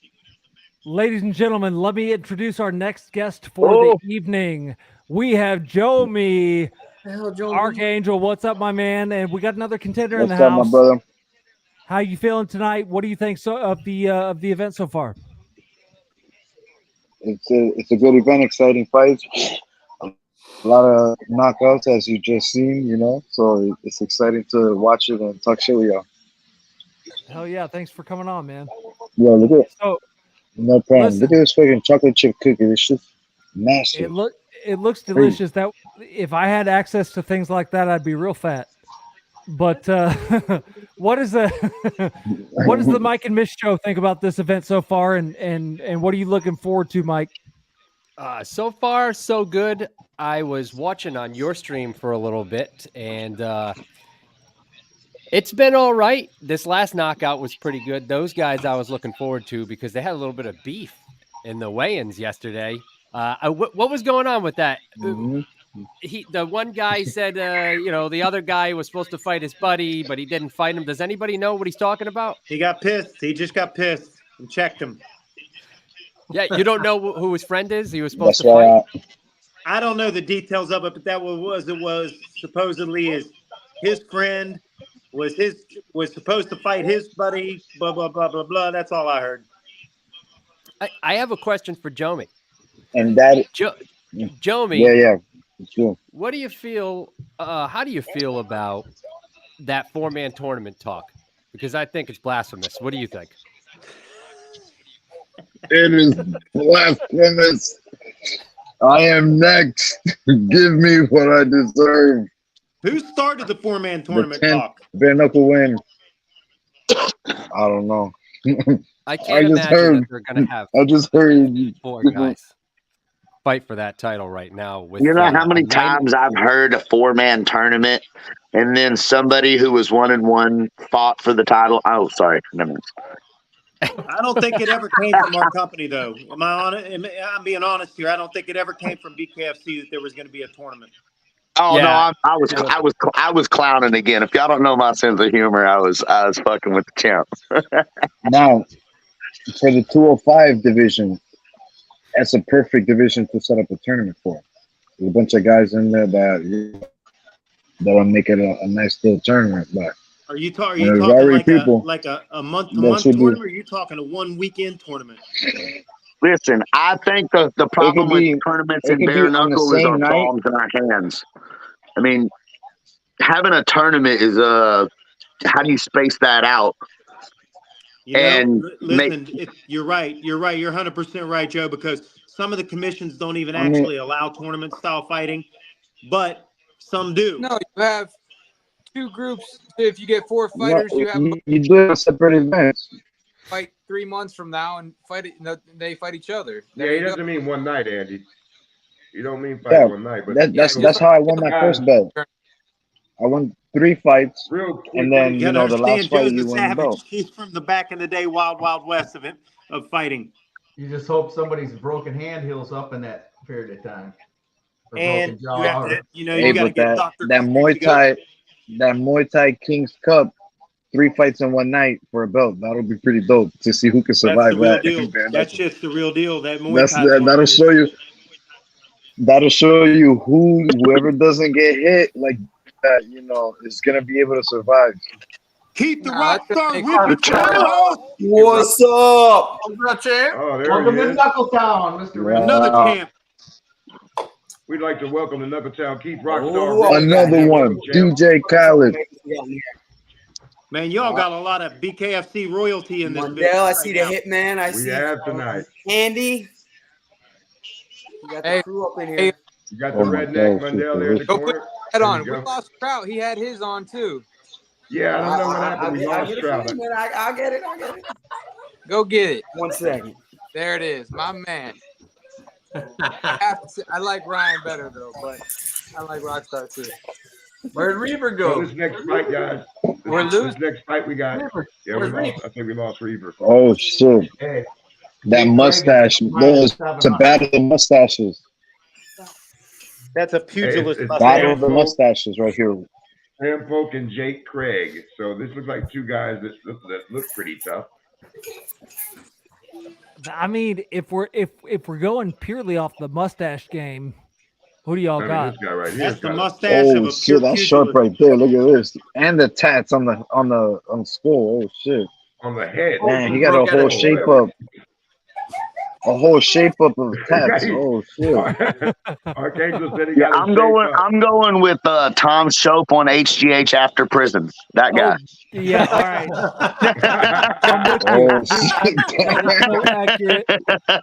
Tom Shope with the super soldier serum. There you go, redneck. But listen, you never know. I wore the white. Nice. There you go. Well, man, we would have had 3 of them there. Yeah, dude, you want to get in line after this? I don't know any of these guys. I feel so out of place without my cowboy hat on right now that it's ridiculous. Look at you. We've had more cowboy hats on this program tonight. Yeah, I have to say though, I don't have a cowboy hat, but I have a Mexican mariachi hat. I don't think there's a cowboy hat 200 miles radius from my house. The cowboy hat game is very pure tonight. I love it.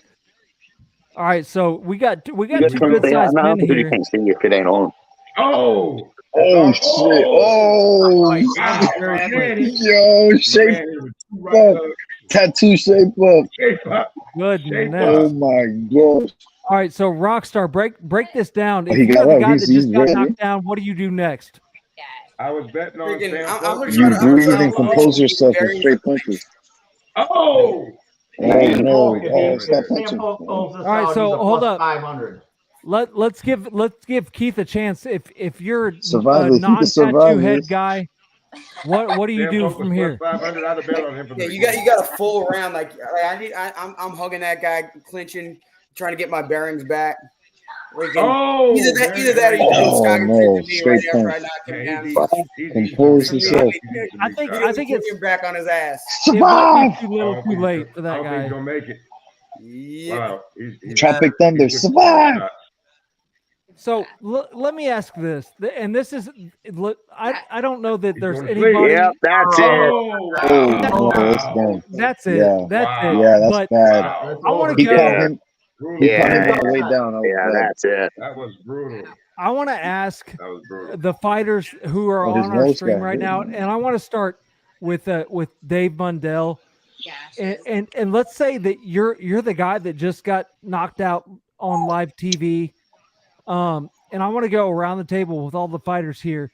What's your next move? Because that that's devastating. That hurts, not just physically, but in every other way.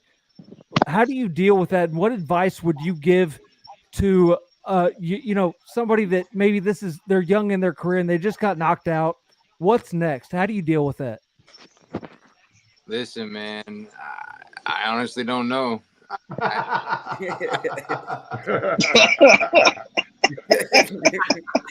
What a big answer.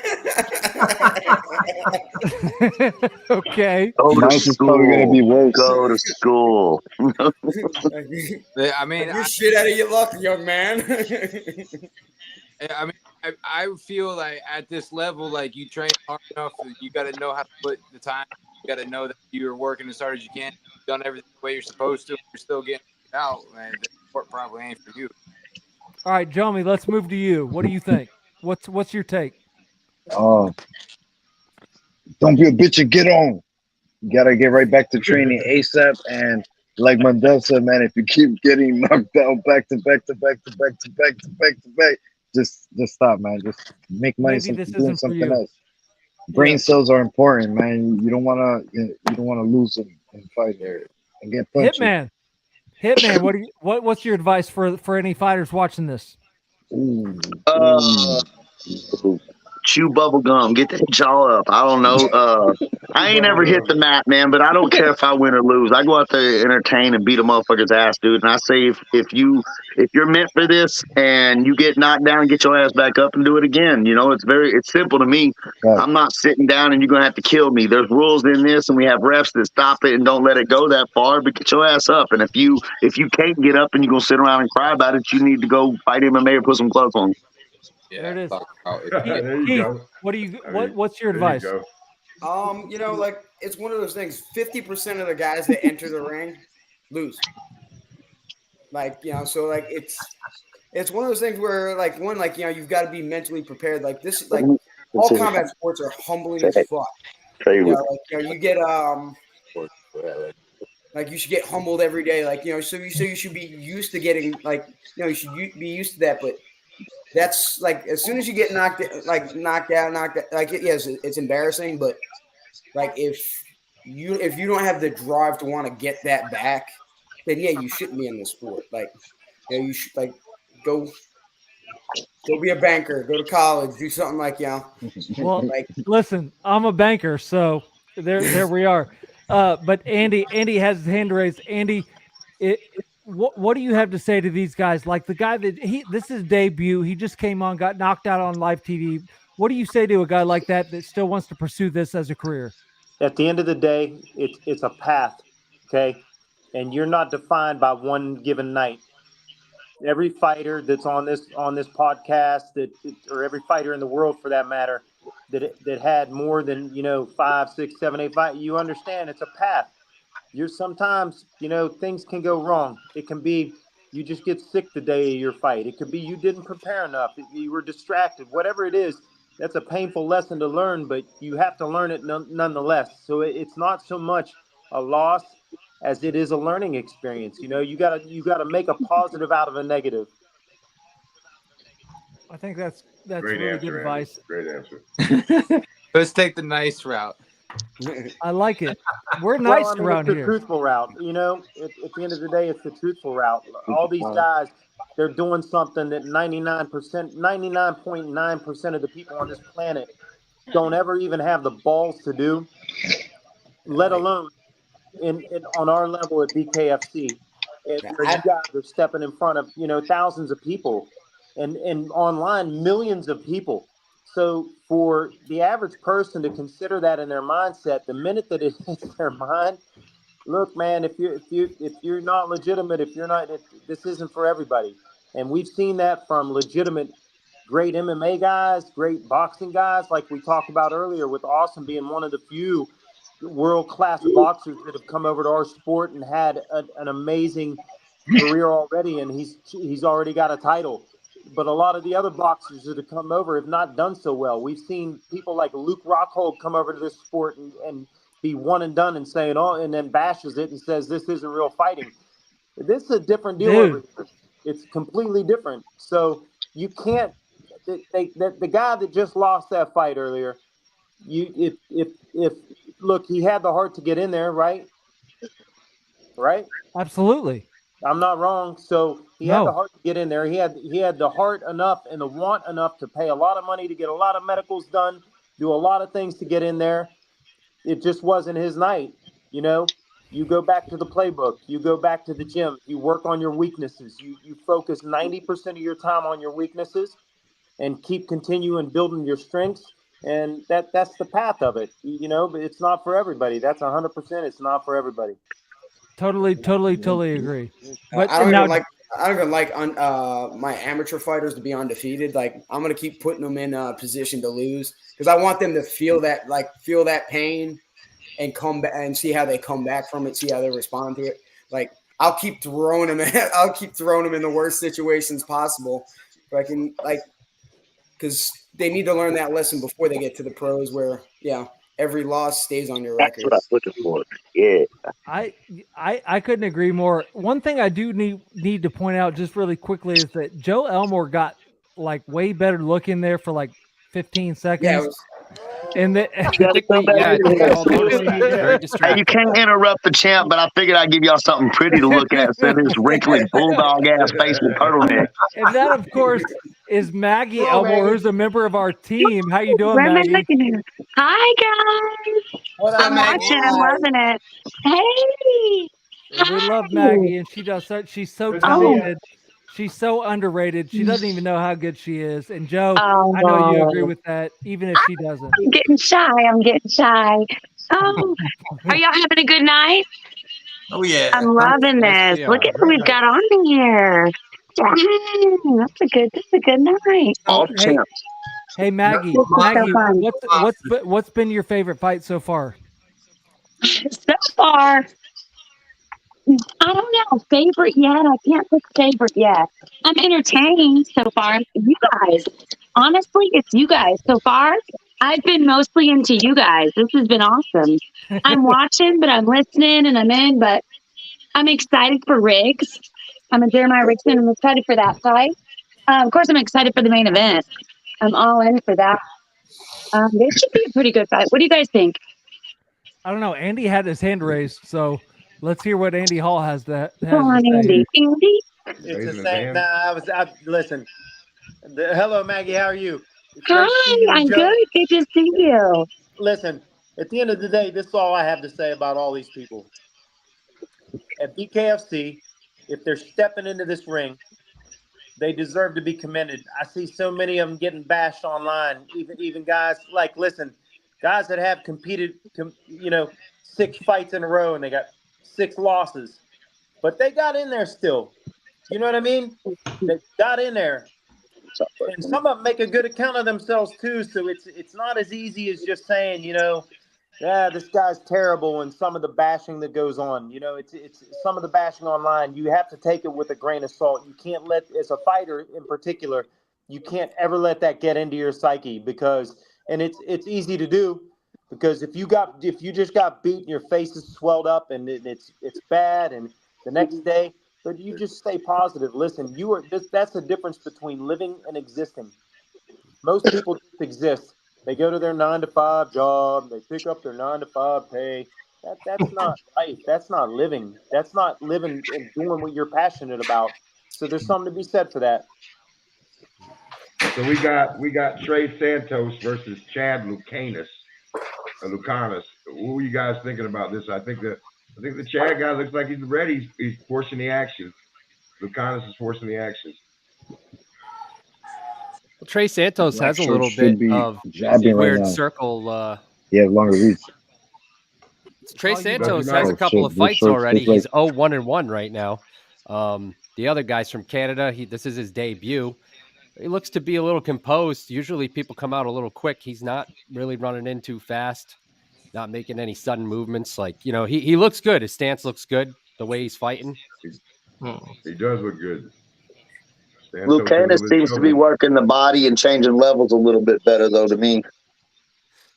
Oh, yeah. Yeah, he's smoothing. He's a little smoother. Yeah, his entries are a lot smoother. He's keeping his foot outside. Yeah, that's. I mean, look at that outside step. His foot's on the outside of his step every single time. That's how he's landing that left. Look, He's bam, not over chasing the into the top. corner. He's doing a good job of cutting them off. Yep. I couldn't agree Lucanus more. looks to be a little more polished. Keith, if you're in Santos's corner right now, what are you telling him? Get the outside step and change it. Keep it distant. He's starting to lift up a little bit because he's getting popped. He's gonna walk his chin right into one of those hooks if he's not careful. He's eating a lot of shots there, and he goes And there down. he just did. We see Lucanus has a little bit of a boxing background here. He's 3-3 in boxing. I was just looking at. Look at him. Yeah, Talking a Lucanus little trash also there. is a lefty. He's fighting lefty anyway. He's done. That's it. That's it. I think it was the body shots. He really grew him in the body right Like I said in the beginning, he was setting up those body shots. I saw that coming. And then he threw over the top. As soon as he got them hands up, he was waiting for that body to open up. Yikes. I love me to body work. Yeah. That's one thing I've learned and started doing a lot more since I started fighting BKFC. Man, I've been dropping people at the gym with body shots because I learned, man, you can crack this right here, but their body shots wear us down. You hit them in the head, you render them numb and confused. You hit them in the body, you hurt their soul. Yeah. Yes, and I think we've noticed that in seen that. bare knuckle, the body shots hurt. The body shots hurt in bare knuckle. Just like, the only thing is you got to watch out you don't catch that hip bone. that hurts you pretty bad. Plus, that one hurts you a little bit. I think it has to, because I mean, you know, you got small bones in your hands. I don't have any experience. You know, these are the worst mallets imaginable. It's just Man, a collection of tiny bones. like fighting bare knuckle, like inside the squared circle. I can't relate to that, but I know that it hurt when you hit something with your hand that's hard. I know that it hurts. I also know you talked about the hip bone, and I have a pretty significant kickboxing experience, and I know that when I kick something that's hard with my shin, it does not feel good. Right. But I can't even imagine, like with these tiny, and that's a big ass bone. You're talking about like these tiny bones. Everything in bare knuckle hurts. It hurts to hit them. It hurts to get hit. There's definitely ain't a sport for the weak. I think that's why so many fighters that have and Dave Mundell, you know, you've had a lot of experience in combat sports. Like, what can you speak to that? Like, because I know that, like, it's just different, isn't it? What are we talking about? I missed the conversation. Taking care of your hands. Trying to keep you. We're talking about taking care of your hands and like the difference between like fighting bare knuckle and something else. Like you smack somebody with a glove on, even if it's 4 ounces, like you have some protection there. Or if you kick somebody in the hip bone, right. Yeah, with that, I don't care if they're 4 ounce gloves, 12 ounce, 16 ounce. You get to wrap your hands, so you get to protect it. The wrap is what's protecting it. And also, I believe, allows you to hit harder, because I can punch you as hard as I want. I don't care if I hit you in the forehead. Like, it's not going to hurt my hand. It's just going to hurt you. So with BKFC, taking care of your hands, you definitely have to pick your targets a hell of a lot better. And as Joe was saying earlier, and I do it very well, I think, is in the fight, is I always go for the body. It's a softer target. And that allows, you know, pull their hands. It allows you to open up better shots. And then when you go upstairs to hit them in the face, it's a little bit easier of a target. I would say that I think that I believe that to be true, but I also just want to take 1 second to get off subject and talk a little bit about Bucked Up Energy. Who in this crowd, raise your hand if you'd like to get bucked up. I like the Been pre-work. there. That's just My legit. favorite thing to down right after a victory. Listen, I always like getting bucked up. I like killing bucks. I like drinking bucked up energy. I like taking the pre-workout. What can you guys tell us about your experience with bucked up? It's good stuff, right? It is good stuff. Weights, you It's know, not as bucked up as it sounds.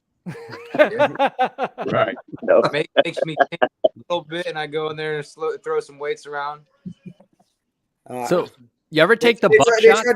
They tried to steal my like. It's so good. Like they tried to steal mine at the airport when I was trying to get through security. Really? Hey, whoever just asked that, did you guys have those buck shots that Yeah. look like the little Absolutely. shotgun shells? Yeah, I got some at the last fights. Bro, I don't Yeah, know what's great. in that, but you could drink one of those, you could build fucking 10 houses. I'm telling you. Drink one of them fucking things. I second that. That's I worked on a bench. Bucked up That's energy better drink. than like a gas station shotgun dick shell. pills. Listen, Horny goat weed. y'all should probably get a Yellow prescription. Jackets. It probably needs a prescription. Like, I'm not a doctor, but like you might need a prescription for some bucked up. But you can get it right now. No prescription. Just go buy the stuff at Bucked Up Energy. Listen, guys. Also, download the app. Listen, BKFC has been so gracious to us. They're giving us a QR code tonight. You can get a free month of the app, and we're talking like multiple fights. Like, it's not just a one and done deal. This is a $7.99 month cost, which is already the best deal in combat sports. But right now, you scan that QR code, you get a free month on us at Knuckletown Official. Big Face, what do you got? I mean, I'm enjoying the fight so far. I can't wait to see one. Like everybody else, I can't wait to see Riggs fight, and also Jade Masan Wong and against Gabriel Roman. Man, I'm excited, man. It's been a good fight so far. The guys are knockouts as usual. Most people join BKFC and love bare knuckle. Why? Because the action and the knockout rate. I mean, it's an extraordinary knockout rate tonight, as always. 100%. Andy, what do you got? I got a question, like for all the BKFC champions in here. And listen, this is a difficult question, but Keith Richardson has a little bit of insight into this to me because he fought for me on my company before at BKFC and everything. Like, would you be satisfied at the end of your career if you were a 10-time world champion, but you fought nobody? No. You fought fights you knew that you knew you were going to win, because there's a difference between fights you can win and that you're going to win. And to me, as a matchmaker and in the industry of MMA, fighting arts, in martial arts in general, boxing, BKFC, MMA, all of it, at the end of the day, I know I did a good job. If I match make those fights, that I can't tell anybody who's going to win those fights. The guy, you can win. Yes, you can win this fight. I'm going to put you in a winnable fight, but the other guy can win too. Would you rather have those kind of fights? I'll go up on this. Yeah, go ahead, Redneck. So first off, I go into every fight feeling like I'm the favorite and I'm definitely going to win. But fighting people with a name is what I want, because I want to prove it to everyone else that ain't nobody on my level. Yes. So without fighting people with a name, like nothing Mike really. I already know this about you, Dave, because the people you call out, and I see you call them out. So I already listen. This was kind of canned question, because I know your guys' answer. And so that's very like everyone. So I don't know. A lot of the fighters I feel like are true fighters know that it's an easy fight. I believe it's an easy fight, but everyone views him as this god in there just because he can take a punch. I will beat the brakes off that kid. I saw you, Dave, at the Hard Rock card, and you were separated with these other two fighters, two of our fighters, Ben Rothwell and Mike Perry. Actually, no, sorry, Mike Perry and Lorenzo Hunt were sitting ringside, and we had a heavyweight fighter, Leonardo Perdomo, who's a fucking beast, by the way. and he had just knocked out Bobby Brents, and those guys were talking some shit ringside, saying you fought nobody, you're a bum, blah, blah, blah, blah, blah. And I looked over at you, and you were talking to some other people, and it looked like you were talking some different things, man, and I've known you for a while now, and I know what you're about, bro. I know you're that dog that doesn't think that, you don't want to take the easy route, and you also don't, underestimate people, Yeah, it's like even going back to the Hector Lombard fight. I jumped up a few weight classes to fight him because everyone was so scared of him, and I viewed it as an easy fight. I'm like, oh, this could be cake. But that's just the way I feel walking into my fights because I believe in myself. So as far as going in there knowing that I'm going to win, I do that every time.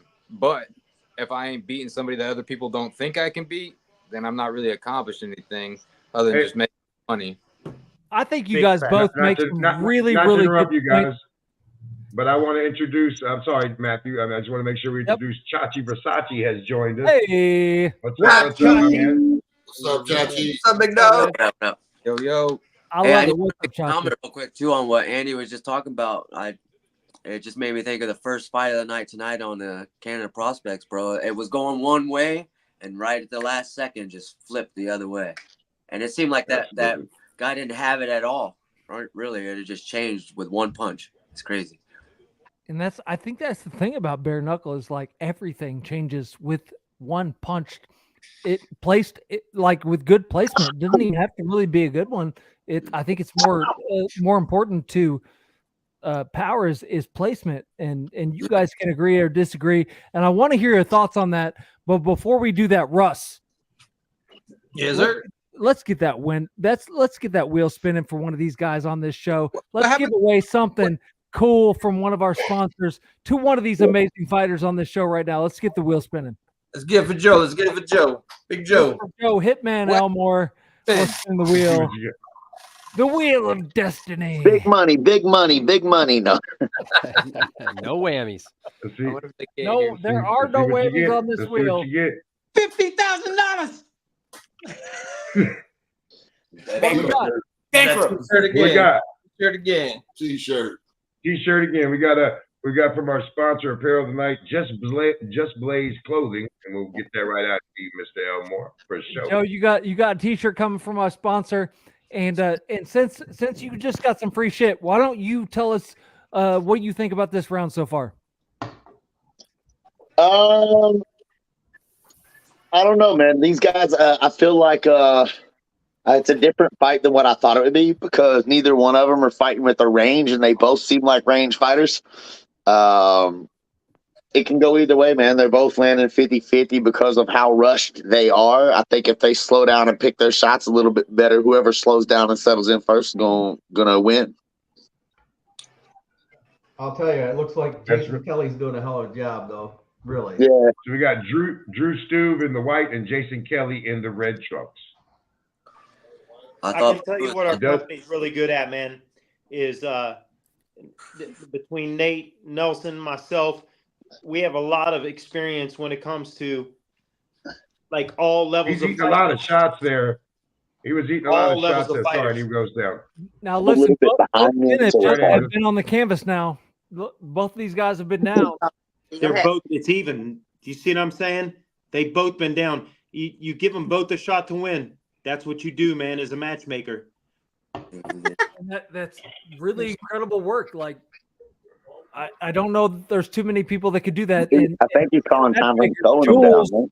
Great. If you're listening, we're still expecting you to be on. Get up. Where you at, Jewlz? Get up. I just was that not a? Did he not throw him down? Right. I think it's a timeout because when he was going down, he threw him, and I think Andrew Glenn called some kind of like. I thought Glenn called a timeout in the round. Yeah, I think he did because of him slinging him or throwing him to the ground after the hit. But the video paused, so I couldn't tell. It looked like he dropped him. He did throw him. Like, He did throw him. I think he dropped him and then threw him. I couldn't see him. Well, I mean, but what is he supposed to do? Like, lay him down? Guy falls on his knee. Right. Yeah, I know. I was just confused. I didn't understand what went on. That was definitely like a lazy, hip throw. Yeah. There. Like, That's not a knockdown. He fell Well, from no, he punches. did His hit lung him, and he touched the went to ground his first. knee, and then he threw it. Go back and watch his both his He knee hit him, and he then hit he him in the threw it. back of the neck. He was going down. Yeah. He was going down Yeah, he threw him anyway. down. Yeah, but he did hit him in the back of the neck. But watch Yeah, your that's feet what- too. He that's the kicked his knockdown. left foot out from underneath him as well, his right foot. BKFC making some more actors. Hey. That's He LeBron. said it's a game of soccer. Ronaldo out there. Hey, you know He what? hit him I'd with a really right like to hand know, on the though? jaw. You know, and I'd the really big like guy to know fell. out of all these guys from BKFC on this podcast is, do you guys feel the love with our company, man? Are you guys treated well? What do you need?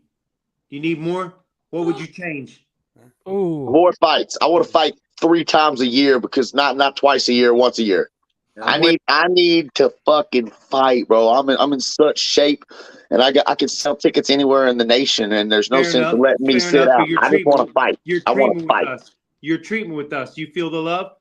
Oh, I love it, dog. I love y'all, man. I love everything about the company, from you to Dave to everybody. Even though I'm not fighting, I understand what y'all are building. I can see what y'all are doing and saving me for the right moments. I mean, that's just my wish. If I could, you know what I'm saying? Like, just keep us busy, dog, because I love this shit. Keep busy. What about the rest of y'all? Hey, as I a love BK working with amateur, company, I feel on the level of all these pros. I'm not happy. Family, every time. Redneck's not happy. Redneck is shaking his head. Redneck's He not lost happy. Mike Wait, I Perry, want to that's talk why. to Dave Mundell. Dave I'll hear Mundell, some what's gripes. up, bro? You guys keep protecting the poster boy. It's not cool. What do you Hey, need, man? hey, You listen. You I tell wanna- Andy Hall what you need, Dave Mundell. Huh? You tell Andy Hall what you need. I need to fight Mike Perry.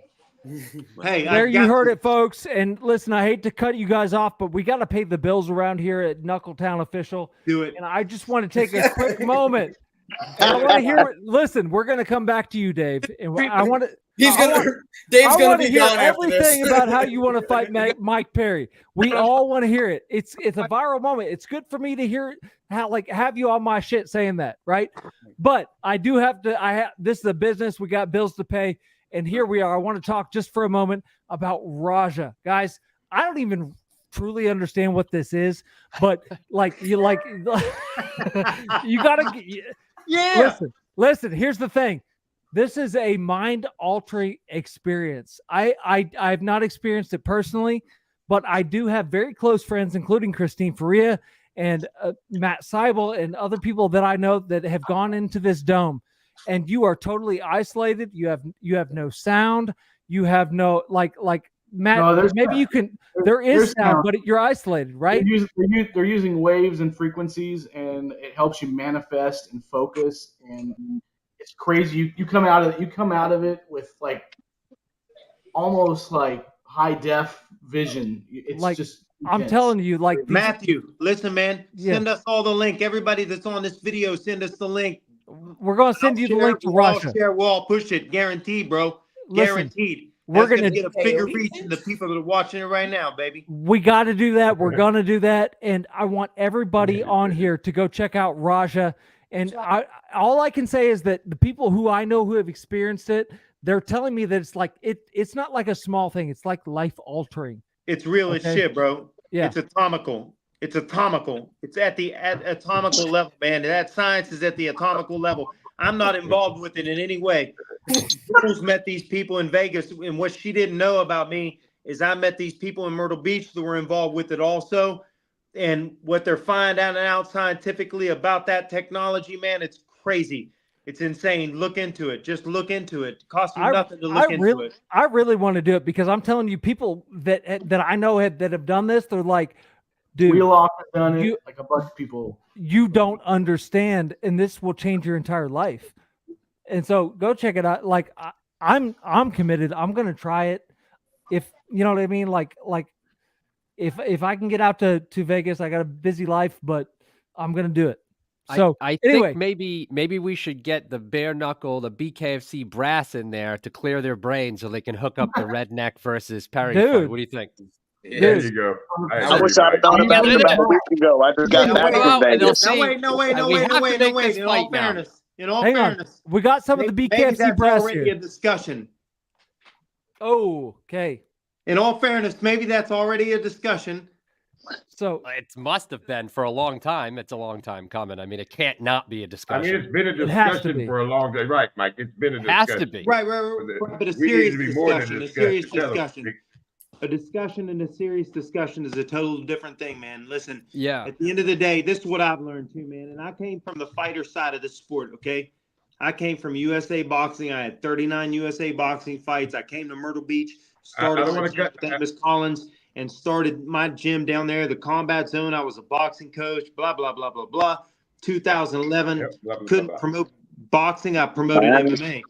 And when I came into it from there, then I learned. And you learn the differences, man. You learn what managers want, what promoters want, what's real, what's not real. You learn all of it. And when you look at it to a big perspective of things, you have to understand that if you want there to be opportunities for fighters, there has to be a business that can do that, right? There has to be someone that provides that platform for you to make that kind of money. So you hedge your bets with the best promoter that you can go with, blah, blah, blah, blah, blah. Listen, man, at the end of the day, if I was a fighter coming up, I would look which promoter is going to take the best care of me, which promoter is going to look out for me for the things that I want, the thing, my achievements that I want to make, the things they can provide to me, and then I'm going to make a dedicated decision on that. When it comes to our company, we don't make our contracts exclusive. We'll set. Listen, if for example, if Lorenzo Hunt came to us and said, "Hey, the PFL wants me to fight for their world title fight right now, will you release me from that?"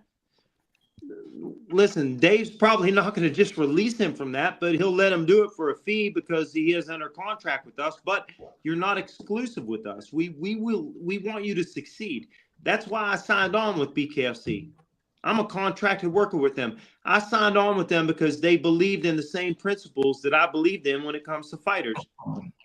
So what's best for them, what's best that you can do, and the biggest paydays, it is great for you to get a great payday, but it has to benefit the company or it's never going to work. You know what I mean? I'm sorry, Eddie. I don't mean to cut you off, but right quick, I do want to remind everyone that this Ruben Roundstone versus Stan Samaz, if you bet this parlay with Riggs winning and Roundstone winning, $100 wins you $3,000. A lot of fucking money.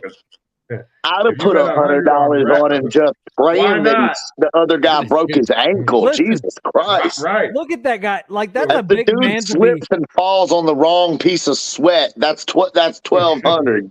Give me my money. But look at that big dude. Look at that I big stay dude. buying that 100. I put it all in one. He just jumped off of the turnbuckle.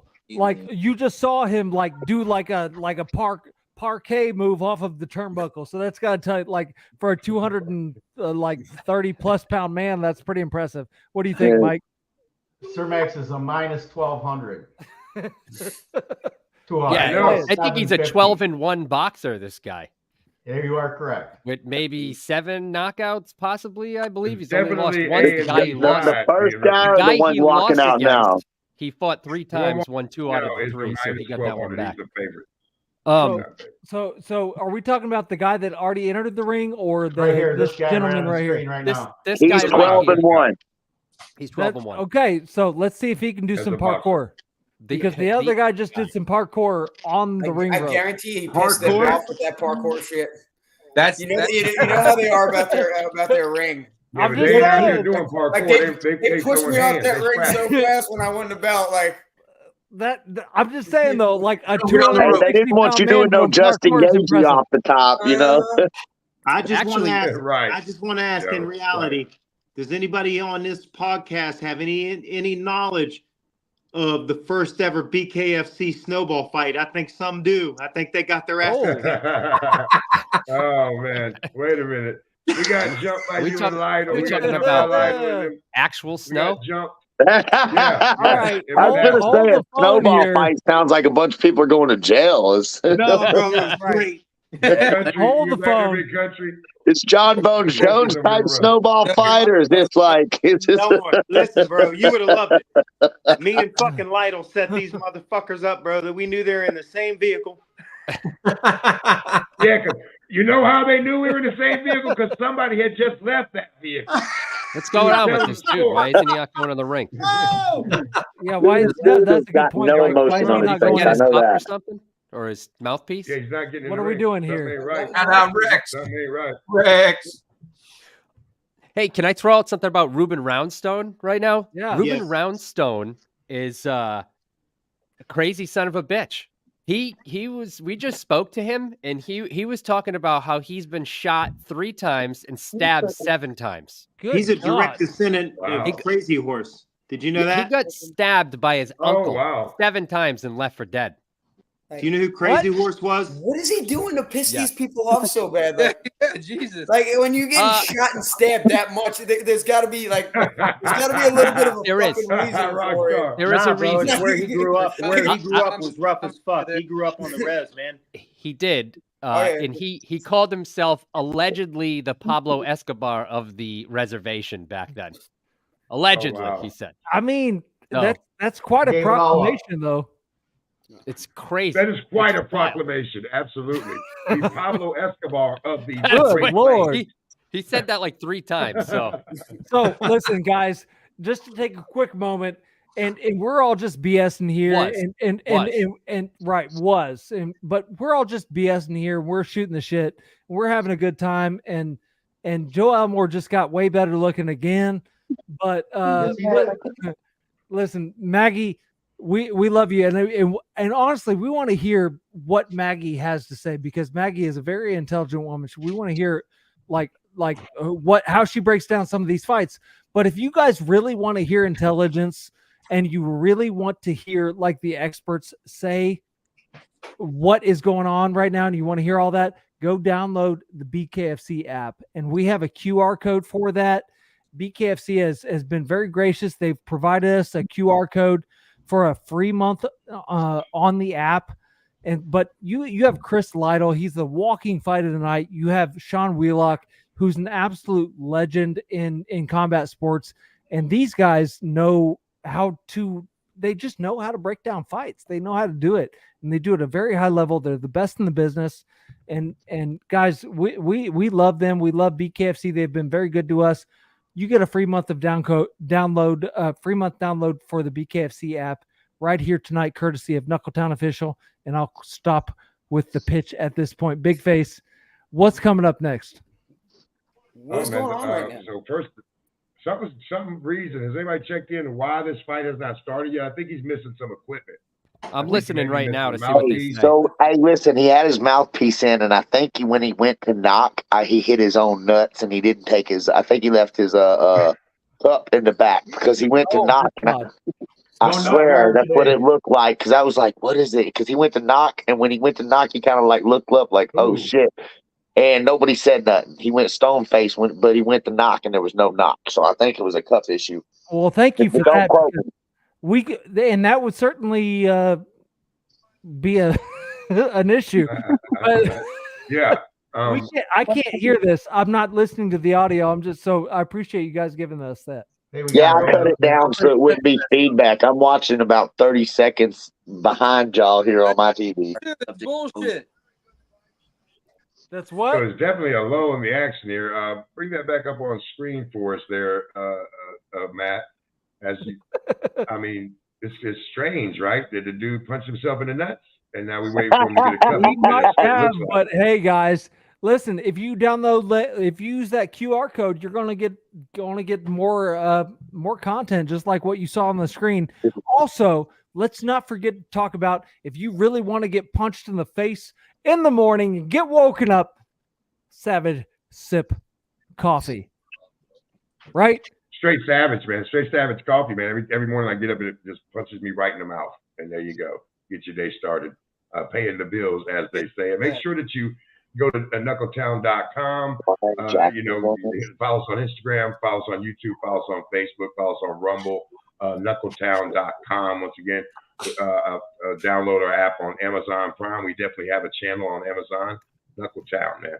Absolutely. And listen, if you're like Joe Elmore or Dave Mundell or Keith Richardson, sometimes you need to get punched in the face to be able to wake up in the morning because like regular life is not enough. And so if that's you, you need to go get some Savage Sip Coffee. Hey, going back to what Andy Hall was talking about with you got to make the right fight for the right money and all that stuff. I think for the longest time we all kind of know that. Mundell already knows that. I think we've known forever. We've been trying to push for that fight. Everybody wants to see that fight. At BKFC 57, you guys were in each other's faces, right, Mundell? And I ran up there to try to hear what you guys were saying. And after you guys were yelling at each other, he basically turned around and started saying, like, he put out all this information saying, like, he only wants certain fights. He's only got a couple left in him and this and that. And it's all for money and blah, blah, blah, blah, blah. After hearing that, how much longer do you push for that fight? And who's next for you? At this point in time, I may not have a huge number as far as my followers. It's still growing every day. But people know who I am. People talk about me. Every time I go somewhere, they know who I am. They want pictures and shit. Every time they post anything about Perry, you have more than half the comments in there saying, why isn't he fighting me? So out of all that, you can't tell me that Thiago is that much bigger than me, especially right now. There's no way that their numbers are going to do more than what me and him will do. So all he's doing is hiding behind every little excuse he can because he's trying his damnedest not to ruin himself, because he knows damn well what's going to happen when we get in that ring. I think that's really so. Keith, what do you have to say? I see you. I see you have something to say. Yeah, I think it's getting to a point where they need to stop doing those one-off, like those big one-off things, and make those guys fight like the legit of BKFC. Like when they do those one-offs, they might get some views and stuff like that. But like let's say they make the they spend a lot of money on those fights where they might be able to get Mundell a little bit cheaper. Yeah, and if they've got to pay him a little bit more to actually take the fight, that builds guys up like him, instead of getting two guys from the outside, paying them a bunch of money, and then after that card they don't none of the heat, they don't get as much of the heat. Whereas if you let guys like him fight that big name, they beat that big name. Now the heat's where it needs to be on the BKFC fighters. So let me ask you guys this, and this relates to that topic. Are there two separate divisions to the BKFC? And let me clarify. Is there a money division where let's make some fights to bring in some pay-per-views and bring in the viewers, and that's what's important? And then separate from that, just as from a business standpoint, and I can't disagree with that from a business standpoint. Separate from that is the title divisions. Are those two separate divisions? And if this were your business, how would you run it? Do you agree or disagree with that, assuming that it's reality? If me and Perry were to fight, is there anything negative that could happen for the company if I win or if I lose? Anything? I have just a little bit of something. And okay, Mike, go ahead. You want me to go? Howie hasn't talked. Mike, there is a negative to that. Okay. If you go and beat Mike Perry, which he will, is very possible, they are still contracted to Mike Perry. Okay, but then he's lost and his value goes down. You lower the value of Mike Perry, or maybe his draw. It makes you better. It drives your value up. There's no ifs, ands, or buts about that. I mean, that's But then people need to see that, and they already are. But if you're running the company, though, if you're running the BKFC, do you make that decision to allow somebody like a Mike Perry to face you and then devalue him, and then in turn possibly devalue the company? No, I don't think it does, though, because do you really think Mike Perry's bringing in any more new eyes? Anybody who loves him is watching is already loving him and watching, right? It's already there. And they look at me, they're like, oh, Dave's a bum. Okay, fine. I fight him, I beat him. What happens to those guys? They go, damn, who's this guy? Who's Dave? Now they're all on me. Now I just took all his fans. They don't go nowhere. They don't disappear. So yeah, you lose money because you have Mike, but he could still go fight these other UFC guys that he's got rivals with that are brand new coming to the company. But then they just created another superstar, and now they got somebody who's actually planning on continuing fighting and not just planning on bailing after he makes enough money. Like Mike, that just makes no sense to me. He's taking as easiest fights as possible, and everyone's like, oh yeah, but he's just fought 3 former world champions, a kickboxer, somebody half his size, and pretty much like I think most it's impressed with the fact that he fought MVP, but I still don't think he won that fight. I still don't think he won. I think he won the 6th round. Huh? He definitely won the 6th round. Listen, I do Through 5. see how some people could see that, but as tired as MVP was, he wasn't losing the exchanges. You go back, Mike couldn't hit him. He was still getting tagged. Yes, he MVP got his nose broken. Okay, so let's brutal. step away from that the argument about that one single fight, and let's get back to just the principle of this discussion. Keith, what do you think? Yeah, I think they're to a point they're kind of trading short-term money from those big paydays for long-term stability in the organization, and when they build their title guys, when they use those fights, and if they build their title guys and they build their stars that way, I think in the end it builds the sport and it builds their organization even more in the long term. They had to rely on those guys earlier in the promotion when very few people even had bare knuckle fights. So all these MMA guys started coming into the sport and stuff like that. But it's quickly becoming where they don't need that anymore. So they need to build their homegrown guys' names up.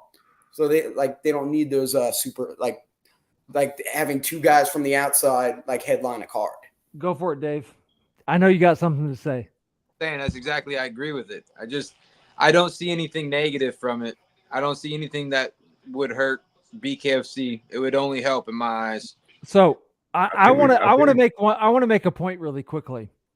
So we've actually seen this in real life. We've seen an example of it because let's be honest, in Knucklemania 1, I believe, correct me if I'm wrong, Paige Van Zandt was supposed to beat Britain Hart. I was gonna get to that point. Plus Taylor, Taylor, that's when she blew up too. Because of the eyes on that card, they didn't have to be 2 outside fighters. Built Britain up, built Taylor up. Loco. Well, I want to welcome to Knuckletown, Tony Loco Soto, right here. Welcome to the show, Tony. I agree. Then that did bring a lot more eyes to the sport, and we have another fight coming up here. And we do have to take it here at some point. Use the stick. We got 2 big guys fighting, but we have the fight is back on. Yeah, here we go. Let's get our focus back to calling this, and we got this dude's coming out swinging. Loco, what's going on, my man? Nothing. I just finished coming back from Charlotte. I was cornering one of my fighters. Just got back. I was trying to get on with you guys on the way there, but you guys using this fucking stream thing, which was a bitch to get on. So, but I'm here. What's up? What's up? Hey, you know what? Get hit there. Live events. We're just glad you're here, man. Yeah, man. Thanks for having me. I'm over here. You all slugged up in bed. Right. I hope you're nice and comfortable there, Loco. I'm chilling. Yeah. I just got some DoorDash coming. About to have some fucking wings. But I want Tony, I want to hear what you think about this because we're all kind of chiming in. We got some big ass dudes fighting right now, and they're doing a great job. But I think that that whole discussion of Britain Hart became a superstar of Knucklemania 1 because that made her. She was supposed. He just got dropped. There we got our first knockdown of this fight. Is he getting back up, guys? Look at his body language. Get up, Ruben. Is that Pablo Escobar of the Riz? Yes. Yeah. Of the Great Plains. Saying he got hit in the back of the head. I think Pablo's in trouble. I think Because Pablo of the rest is in trouble. Go ahead, Chachi. That was not the back of the head. He got punched in the face. Yep. He got hit while he's down. Bow. Yeah. He got hit while he's down. That's a DQ. Like 3 times. He definitely got hit Like a few 3 times. That ain't why he went down, but I mean, it's not. But look at the refs having a conversation with him there. Is this prospect card on YouTube? Is it on YouTube? Letting it go on. Yeah, it is. No, I believe I thought it was exclusively on the app. It is on YouTube as well. Yeah. That makes my life better. I'm trying to pull it up to see what these cocksuckers are doing. So, but would we have? Here's an interesting question to the fighters that are on this live. Would we have Britain Hart if it weren't for Knucklemania 1 with, her versus Paige Van Zandt? Would she be that star right now if it weren't for that? I don't think so. I mean, I honestly think they don't give Britain the respect and the fame that she deserves. To be honest, I think she deserves more than that. And I'm not looking to take anything away from Britain at all. Like, don't get me wrong. Like she is deservedly the dominant champ at 115. But Paige Van Zandt was supposed to win that fight. Oof, he's working him. Oh, he's taking some huge shots here. I'm sorry to interrupt you there, man, but please. He's really taking some huge shots there. I agree with you on that. I mean, I think Britain's a great champ. I think she's been the B side every time, and she still wins every time. She's shown a lot of heart. She's shown a lot of skill, and she's shown improvement in her skills as well in every fight. She has. So, I think about Britain. I'm sorry. Go ahead, Tony. Go ahead. About Britain. I actually fought, on the same. We fought on a local show together in boxing match. She was a B side, and she came and she still won. She's always been that kind of person where like people are gonna counter out and she's still gonna prove them wrong. I have nothing but the utmost respect for her, man. I think she's definitely a dime in a dozen. And I'm not questioning her skill or even really. That's not even the discussion. Like the question is, did the fact that Britain Hart won that fight, did that take something away from the BKFC? And that's where we're going for. That's where I'm going with this. Is did that hurt the business? Nah, I don't think so. I honestly don't. Look at how much you got paid. He was tuning in for Paige Van Zandt and watched BKFC. Nah. Still probably watch it because it's fucking awesome. And now also like the girl that just beat her. It's a win-win.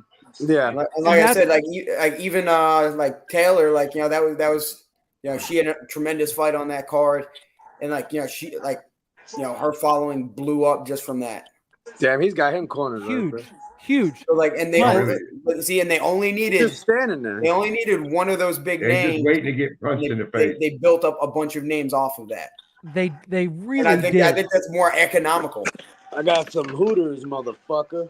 Hey. There you go. Shout out to Hooters. They're not one of our sponsors tonight. Hooters should definitely sponsor us. But Tony, you look like the type of guy that just eats off of his belly. Just puts all the food on your stomach. You just put it. Just does it like that. Hey, on it.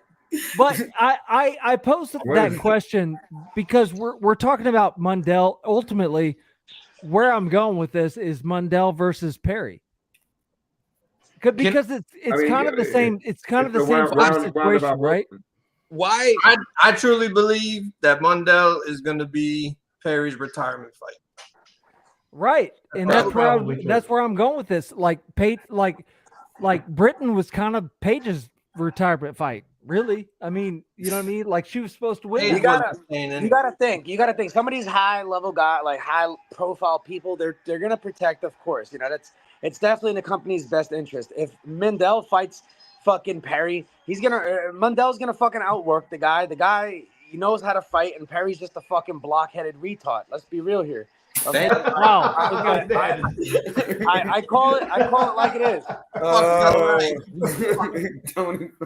They saved Palomino from fighting me because they didn't want a low profile fighter to come out of nowhere who came from the mud and beat the fuck out of him. They'd rather it be Austin Trout, somebody who's coming with a bigger name. You No, understand? but we understand the situation, but like we've seen that situation, and the question is, we saw Britton Hart come out and beat this other high level like social media star that was supposed to win, and the question is, was that bad for the company or was it good for the company? That's the It was question. an eye opener. It was just an eye opener for the company. Like, hey, it doesn't matter where you come from. It doesn't matter who the fuck you are. This is bare knuckle and it's different. Welcome to BKFC, motherfucker. I love that answer. That's Paige perfect. Van Zandt wasn't even good. That's not even a good example. Everybody watched the fight, and they either liked it or they didn't, and it didn't matter who won or lost. The people who viewed it, if they liked it, they're going to still be watching. I don't see how it could have done anything negative. But no. So I guess where I'm going with this is like, would it have, like, in retrospect, and hindsight is 2020, but would it have been better for the business if Paige would have won that fight and become this huge unstoppable star? No. That's the question. Well, okay, so yes, but if she was able to, not only did she lose that fight, she lost the one after too. What are you gonna do? Are you literally going to keep giving people bums just so they can look good? Going back to what Andy said, if you don't fight somebody with a name, is it even worth it? Like, Rachel Ostovich spanked her pretty good. What are we trying to build here? Like, to me, it just like everyone views him as the best. I have the belt that says I'm the best. Why wouldn't we match him? Why did they go after Thiago over me? It makes no sense to me at all. Zero. But now what you're saying is 100% correct, and I'm fucking with you, brother. But on their perspective, of course, company-wise, money-wise, that's how they look at it. We look at it as fighters. We look at it as what makes sense. And I'm with you, bro. Honestly, bro, I'm with you 100% on that. I'm pretty much the same. Yeah, I get it. Even financially now, I don't think the fight with Thiago makes more sense financially than the fight with me. No, it's just less of a risk. It's less of a risk. You got somebody with ring rust. You got somebody who has to get acclimated to being in that square circle. You're coming off a phenomenal knockout. You're still fresh. You've been in the gym. It's a bad fight for them, and I think they know that, and they're just trying to protect them. Yeah, but they need to not protect them because it doesn't make any sense to protect them. That's eyes, baby. It's all about those eyes. It's not even about the eyes. It's about the money, right? Yeah, because but eyes bring it's money. a business. Come on, eyes bring money. That motherfucker, he's a fucking walking Minecraft, bro. Look at that head. Like, seriously, bro. Like, you just punch that motherfucker in the head. Listen, I don't doubt anybody that's on this live right now, except for Howie, that like they could beat like somebody's ass. Like, and Howie could probably beat somebody's ass. Hey, listen, I beat some ass. But it's a pleasure. I'll probably hop on later again, but I gotta eat these wings. I just got home. I'm gonna hang out with the family. So, Tony, you're gonna fight next. thank you for coming on, man. I know you know. We love you, man. I love everybody in here. Love you, brother. Let me make sure I love everybody in here. Hang on, Tony, before Howie, you go. Fuck you, Howie. I love you, Howie. Who you fighting, man? Don't say that, Tony. Tony, don't leave yet. Don't leave yet. Let's spin the wheel for Tony. Oh shit, we got a wheel. All right, Yeah. let's get it. The wheel of destiny. It's going to tell you what article of clothing you've got to take off. Oh my God! Don't threaten me with a good time. Gotta go. Come on, pants. Damn, Keith. T-shirt again. All right, hey, we got a T-shirt. Who have they won a T-shirt from? Just Blaze, I believe. Just Blaze. Tony, congratulations! You just won a wonderful T-shirt from our sponsor, Just Blaze Clothing. Big Face. What can you tell us about Just Blaze? Absolutely nothing. He's muted. He's muted. Big Face, your mic is muted. Matt, turn his mic back on. I got it right here. Just Blazed is a fighter first organization run by Wallace Kahn, man. Quality materials, man. Just Blaze Clothing out of Miami.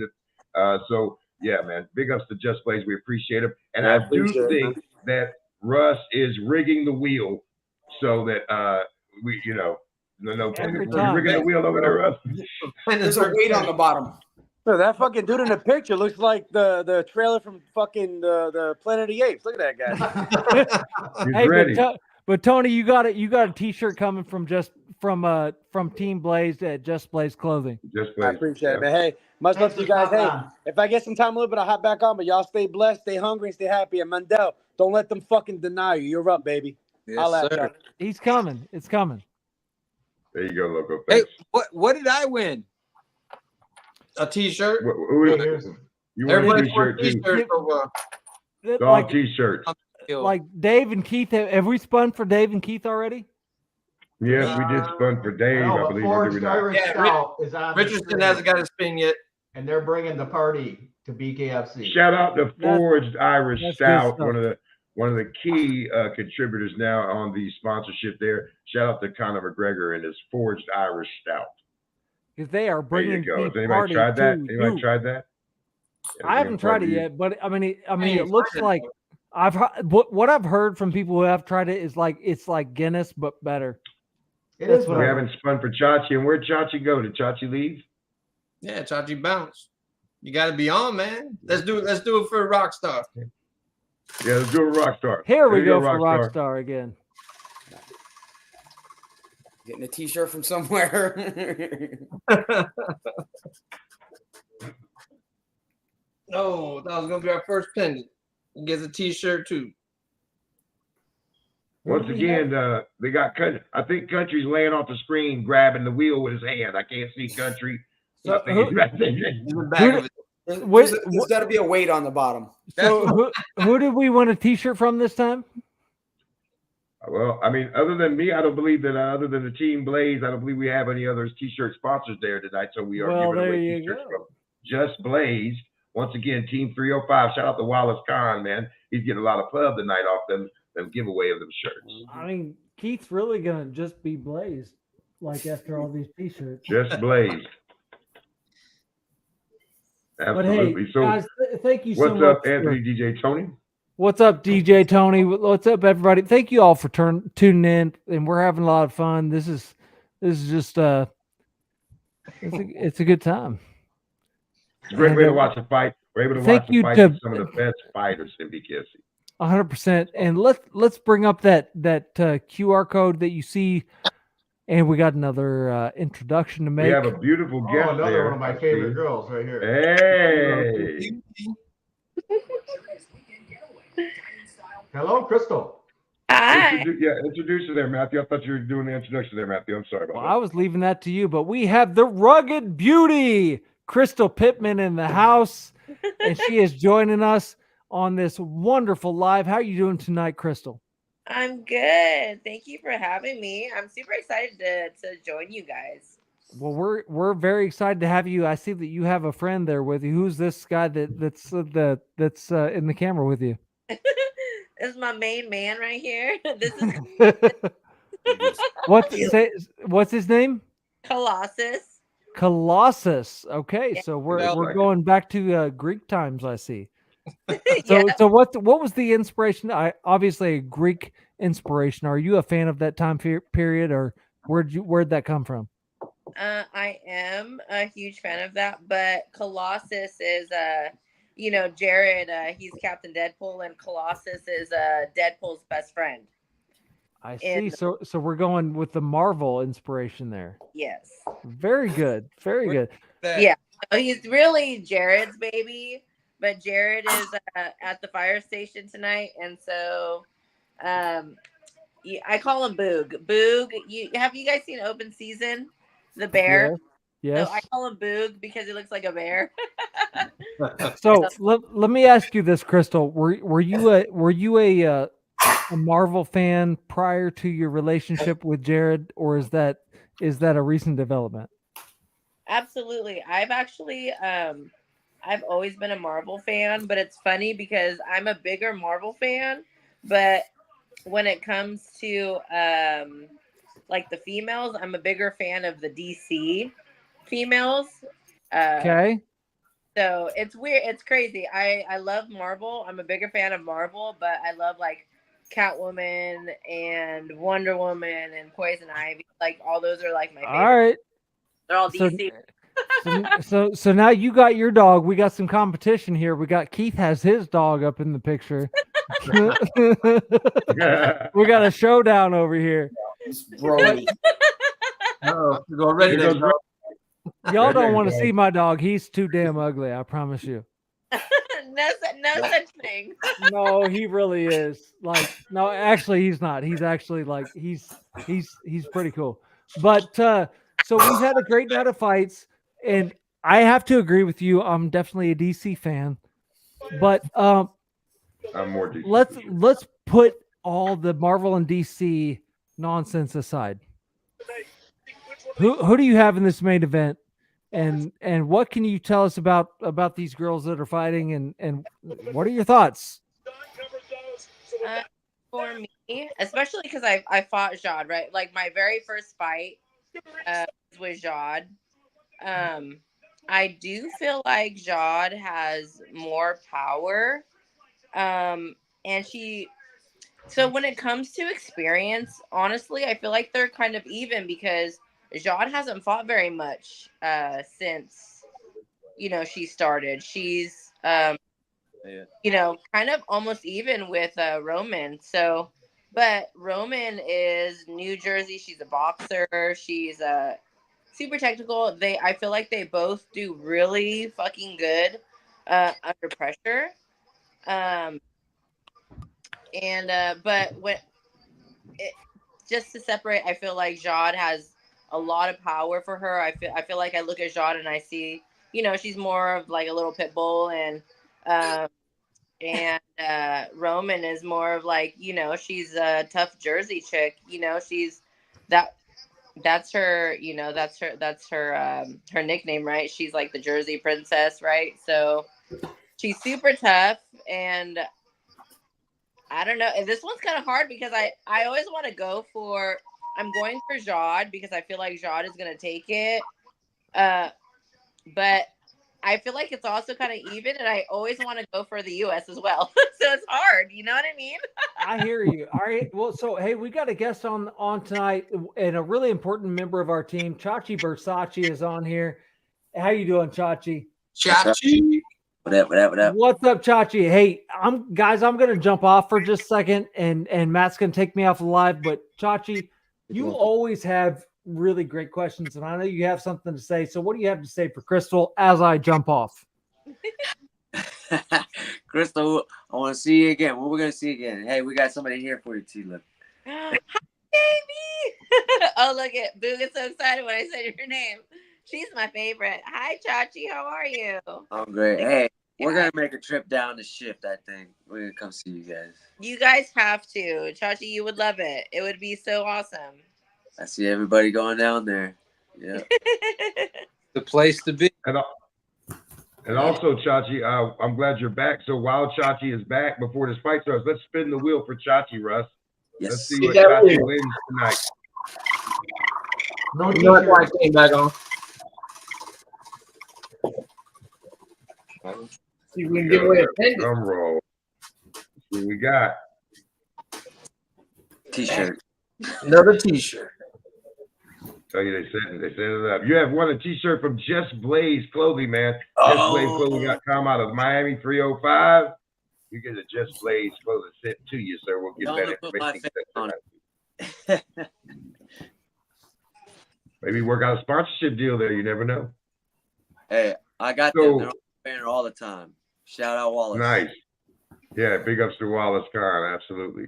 So what you guys think about this Riggs fight, man? We got Riggs coming on. I know a lot of people say, well, my parlay was blown up, guys. Redneck, my parlay got blown up. My $100 parlay, I lost with the Great Plains, with the Pablo Escobar, the Great Plains. So he has that was tough, 100 for 30, Yeah, that was 100 for $3,000. So I'm excited to see Riggs this fight right here. I think Riggs is going to take it. Anybody? What you think, Redneck? What do you think about this fight coming up? I'm gonna take the guy.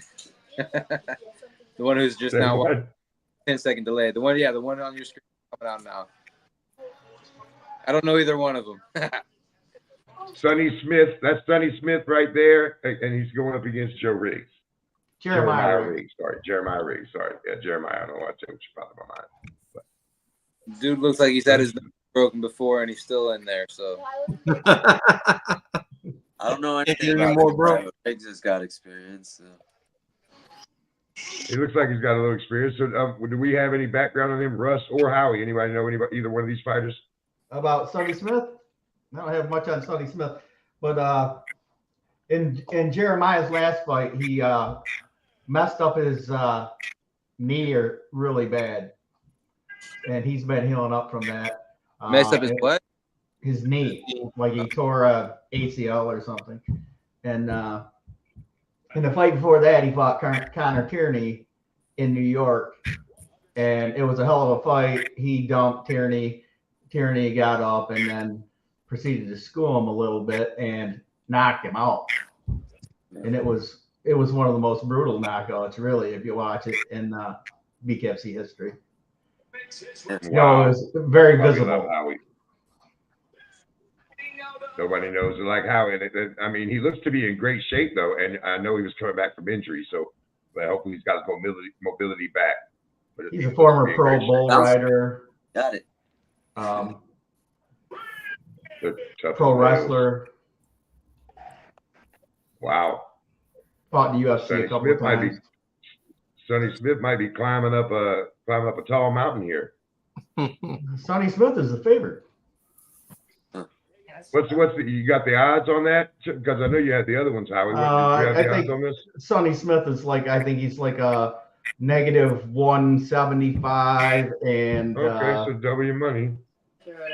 And Jeremiah Riggs is +275. Nice. Putting in the freezer, Lily. There we go. It doesn't tick, okay? And once again, shout out to BK Bet Shark, man. You can win some money on these cards, man, for sure. All right, so all night long, I think the smaller ring, you notice everyone's just getting on each other a lot. I mean, a lot. Love it. You may not see it on the TV, but it's a lot smaller. It's like 10 feet in circumference smaller, right? Like it was 26 and now it was 22, now it's 16. Oh, was it? I thought it was 26. Riggs coming out landing some good shots early. He's leading with his head, though. He could get. He is, man. He is leading with his head. He's already cut too. Oh, and that down goes Sonny. Yeah. Oh yeah, he doesn't. He looks like he doesn't know what day it is. Oh, he's not going to make it. He's over. It's over. Riggs wins. Yep. See, 100 would have won the 275 or 375. Well, there you go. Good for Riggs, man. He came out with a lot of power. All that. Did get up in time. I mean, he got up, but he wasn't. He was on Queer Street for sure. So that means that leads us right into the. We're gonna have the delay here, but we gotta have the main event we've all been waiting for: Ja Masan Wong versus Gabriela Roman. This should be a really good fight, but I think that like the knockout said, I mean, she's Jade may have more power, but Gabriel's very technical. Roman is very technical with her strikes, and she's not afraid. She would have won money on that. Yeah, absolutely. I agree with that 100. You gotta love Hey, them yeah, Joe, you would have won Joe. If you put 100 on that, you'd have won 375 with Riggs. That's why I know I had my money on Riggs, man. I've been seeing him train. He's been down there with he's got a good camp too, man. So I know he put some hard work in, and I saw that coming. That's where my money was anyway. He looked really good, man. He looked in great shape, and he came out very strong. Yeah, man, he got farm hands, dude. That dude's got some of the hardest fists you ever seen in your life. I don't know if y'all ever shook his hand, man, but that last time I shook a man's hand like that, I used to have a door greeter to try to crush our hand at church. I had to pass out flyers with him, and that's how he'd see if he was a man or not, dude. And that's how that dude shakes hands. That dude got some hard ass fists at 165. Shout out to my guy, G the Cut Man, right there. Shout out to G, man. Great fighter in his own right too, and working the cuts. What you're saying, Joe, was telling us that Riggs used to be a pro bull rider, so you know what kind of hands them boys have, them rope hands.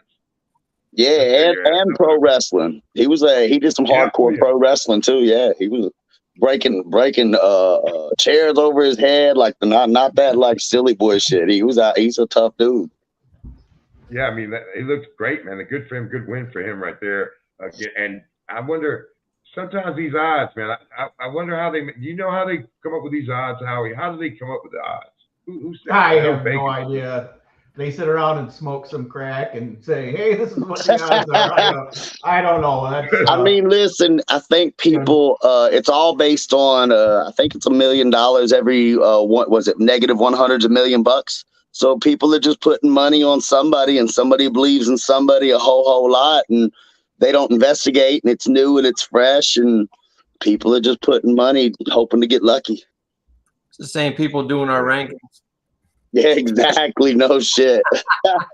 Well, I will stand behind Knuckletown's rankings. We got some great official rankings, actually. If you go to knuckletown.com, you'll see that we have our official rankings that are different than the BKFC's rankings, but we feel like they're solid. We stand behind them for sure, and we update them. Number one's hard to deny. Fight by fight. That is true. Yeah. Well, I'm gonna tell you this. I mean, to speak on the conversation y'all were having earlier, I think it was smart early on for the organization to bring in these names and build these cards around it. But I think now you've got a lot of homegrown talent that are blowing up, it's fantastic to watch. I mean, not only you, Redneck, but even the younger guys, like we had Royal on, and you got El Gallo, and you got Kai, and you got these guys that can draw. Okay, well, he looks. That's crazy because he looks young. You know what I mean? But He's 36. Like I thought he was a young kid. He's living life right. And he just got married. Shout out to Royal again. Congratulations on that. But what I wanted to say was, I really don't think it's necessary anymore. Honestly, I mean, I'm biased because I follow the sport closely and I know a lot of the fighters. But I'm just telling you that I don't feel like it's necessary anymore. It can help sell a card, but they need to bring them into the fold. Well, my opinion on that is like, I mean, think about Nick Diaz when he blew up. He really blew up when he fought Conor. So really you create two superstars, and there's an ability for, like, if I fight anybody, win or lose, I become more of a star and they become more of a star. If we fight and we just bring each other, the willingness to bring each other's fan base and grow as a company, I think that they're trying to keep it's more about a possessive money value on a certain chip, and they're not seeing how that branches to us and creates more champions. And I believe that's more things that are hidden in the secret lines of the contracts that protect them. And they got to weasel their way around it. And we just got to find our opportunity. I went from being one of the most underpaid to one of the I can't say's, and I'm doing really good. So I'm like, I made my own way, and that's what we all got to do. Weasel around them, talk about them. If they avoid us, we can still get famous. Everybody knows that Redneck Mundell has said he would fight him, so he's going to get famous just because now people are, like he said, every line is like, why ain't he fighting Mundell? Why ain't he fighting Mundell? I've seen that too, so that's still good for Mundell too, right? Like, it all works together if you work it. Dude. Absolutely. And Joe, I do want to say that, like the champs, like Trout just won the belt. He's a big name from outside the sport, but he is like kind of bought into, I want to be a BKFC champ. I want to fight anybody. He said tonight on the show that Loco Soto was the number one. If he's the number one contender, he wants to fight him. He wants to fight the number one contenders. He's not asking for a huge fight. He does think ultimately, even he wants to fight Perry ultimately. Everyone says that, but I mean, he is coming in. He ain't acting like that. He's not saying nobody's not big enough to fight him. I think, he was guys, the champion of the world. At the end of the day, you need to be true to you, right? Like in business aside, like, yes, you want to fight, you want to strive and make a case to make the money fight. But here's my opinion: this is a young sport, right? And do you remember ever Chuck Liddell like making a case for a money fight? And even was there a money fight? Maybe that's maybe not a good comparison, but like, you were famous if you were the best. You wanted to fight the champ, right? And that was a money fight.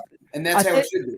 I think we agree is that the legends of this sport will be a guy like Joe Elmore, who will fight anybody anytime and be like a redneck Mundell, who will fight anybody anytime, any place, and it don't matter.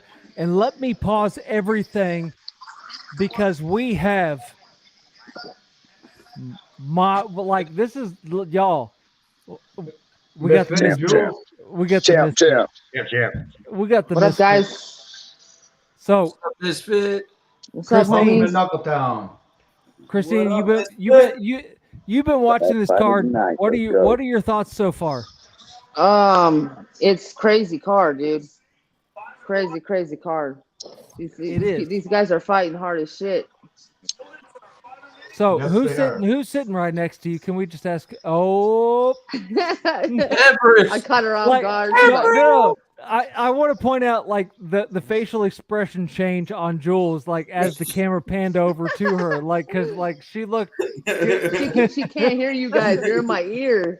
But that don't even matter. Like I just want to point out like the like when she realized when she was on camera. She's watching the girls right now. She's all into it, dude. She is a consummate professional. She is a consummate professional. So this isn't like we're watching it's not like a watch party, fight party for us. She's No. like studying everything.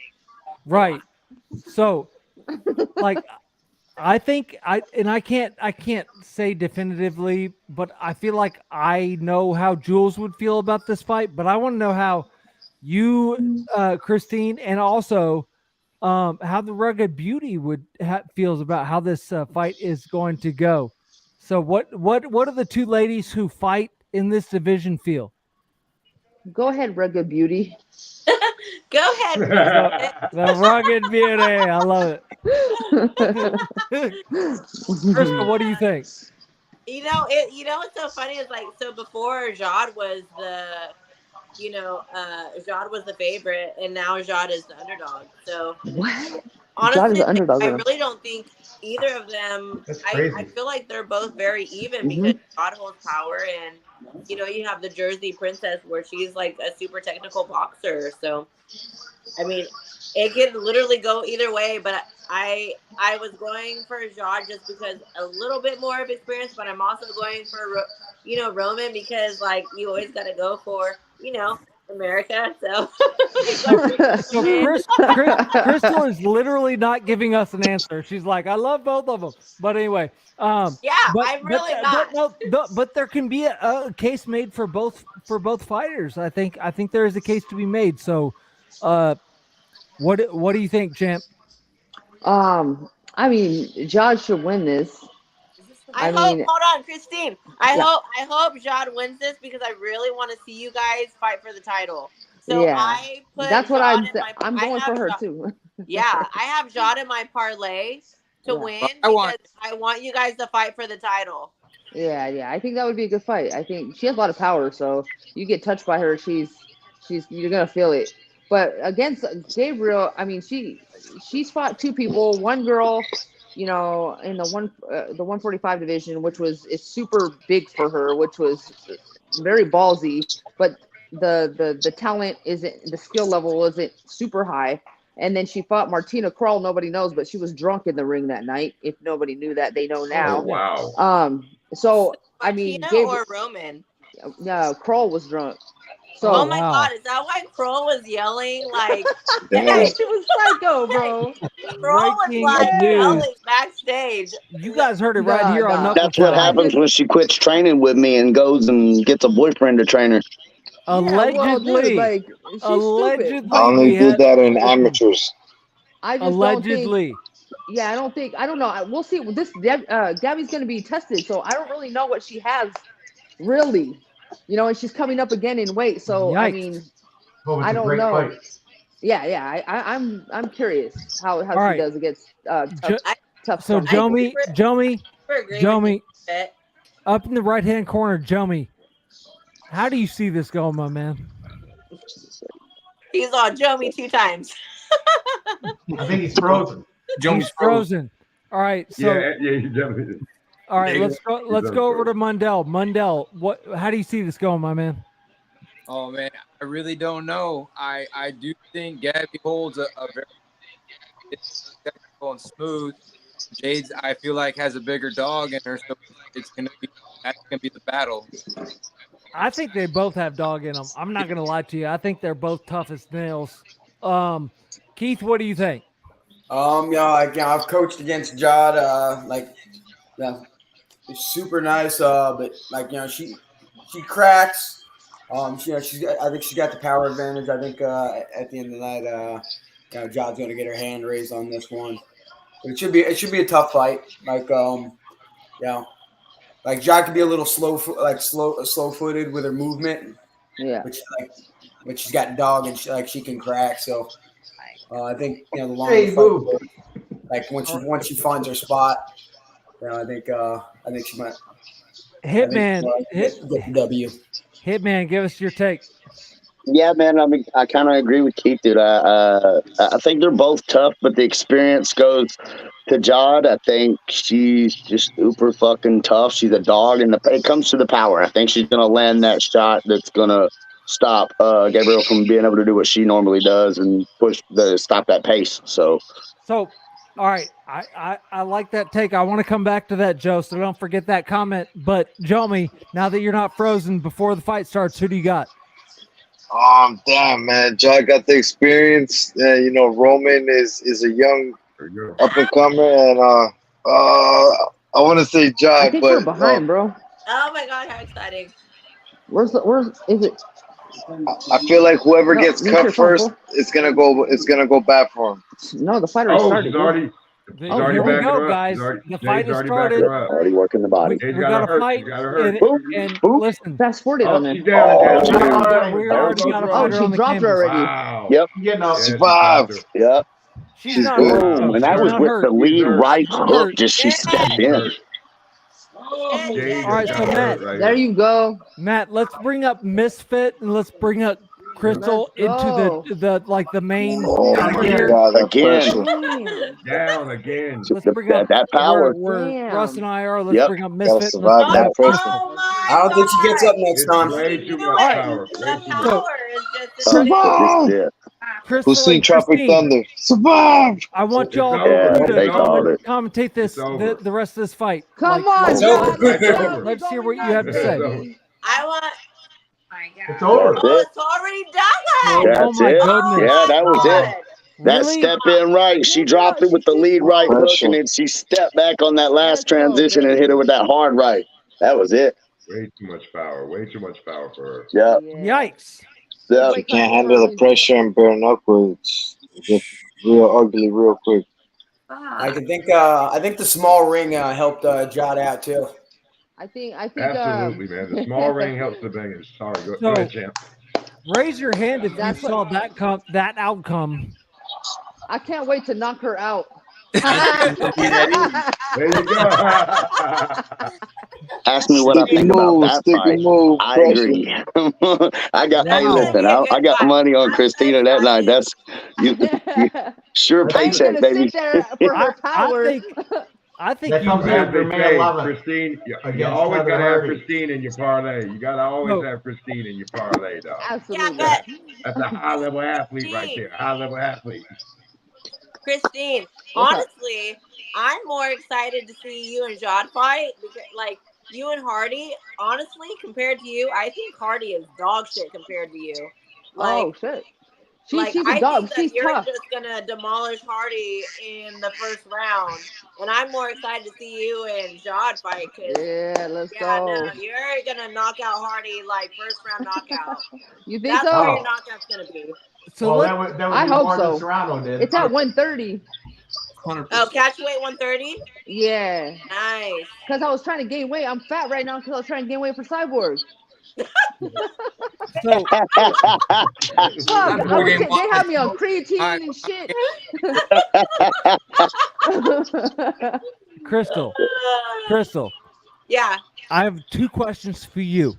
Number one, who is your dream fight for Christine? For Like, who- Christine. Yeah, who would you really love to see Christine face off against? That's question number one. Then we'll come back to question number two. Well, I haven't really thought like because we were all waiting to see if she was gonna do like Cyborg or anything. Like I was really hoping to see. I was hoping Cyborg, like all that political stuff. Like we were all hoping Cyborg would come, and hopefully she still does. But you just never know with that stuff. But I really just wanted to see her and Jade fight for the belt because not very many girls that are wanting to come into bare knuckle, and there's, it's a very shallow pool for us. So yeah, really, there's not so much of us to look forward to, like our dream fights. Like who do we have? Like when we saw Hardy, I saw Hardy, and I looked up some of her fights, and she fought Serrano, and she is such dog shit, like to me, you know what I mean? So like she's tough as hell. Yeah, and she's tough, she has good, but like, Christina's like she's constantly perfecting in the gym every day, right? So somebody like Hardy, I just don't feel like has a chance against Christine. That's such a she's gonna dominate that fight. So my dream fights right now is to see her and Jade. I'm so excited for that. Oh, she's calling me out. We can't hear it. We don't have audio, so y'all tell us what she said. Oh. She's calling out Christine Ferea, I'm sure. Let's do it, baby. Let's do it. Christine just happy that she got somebody else to fight now. All right, so let's get a live reaction. Yeah, that's right. She Christine, is. you just got called out. What's your message to Jade right now in this moment? I hope you don't think I'm just gonna sit there and just wait for that power to come, girl. Because you better learn how to hit that body, because that head is not gonna be there for them punches. I promise you that. Listen, it's supposed to be. I can't wait to knock you out. Oh yeah, that's standard. That's TKO. She said that KO. right off the gate. She said that right off the gate. That's the first thing Christine said was, "I can't wait to knock her out."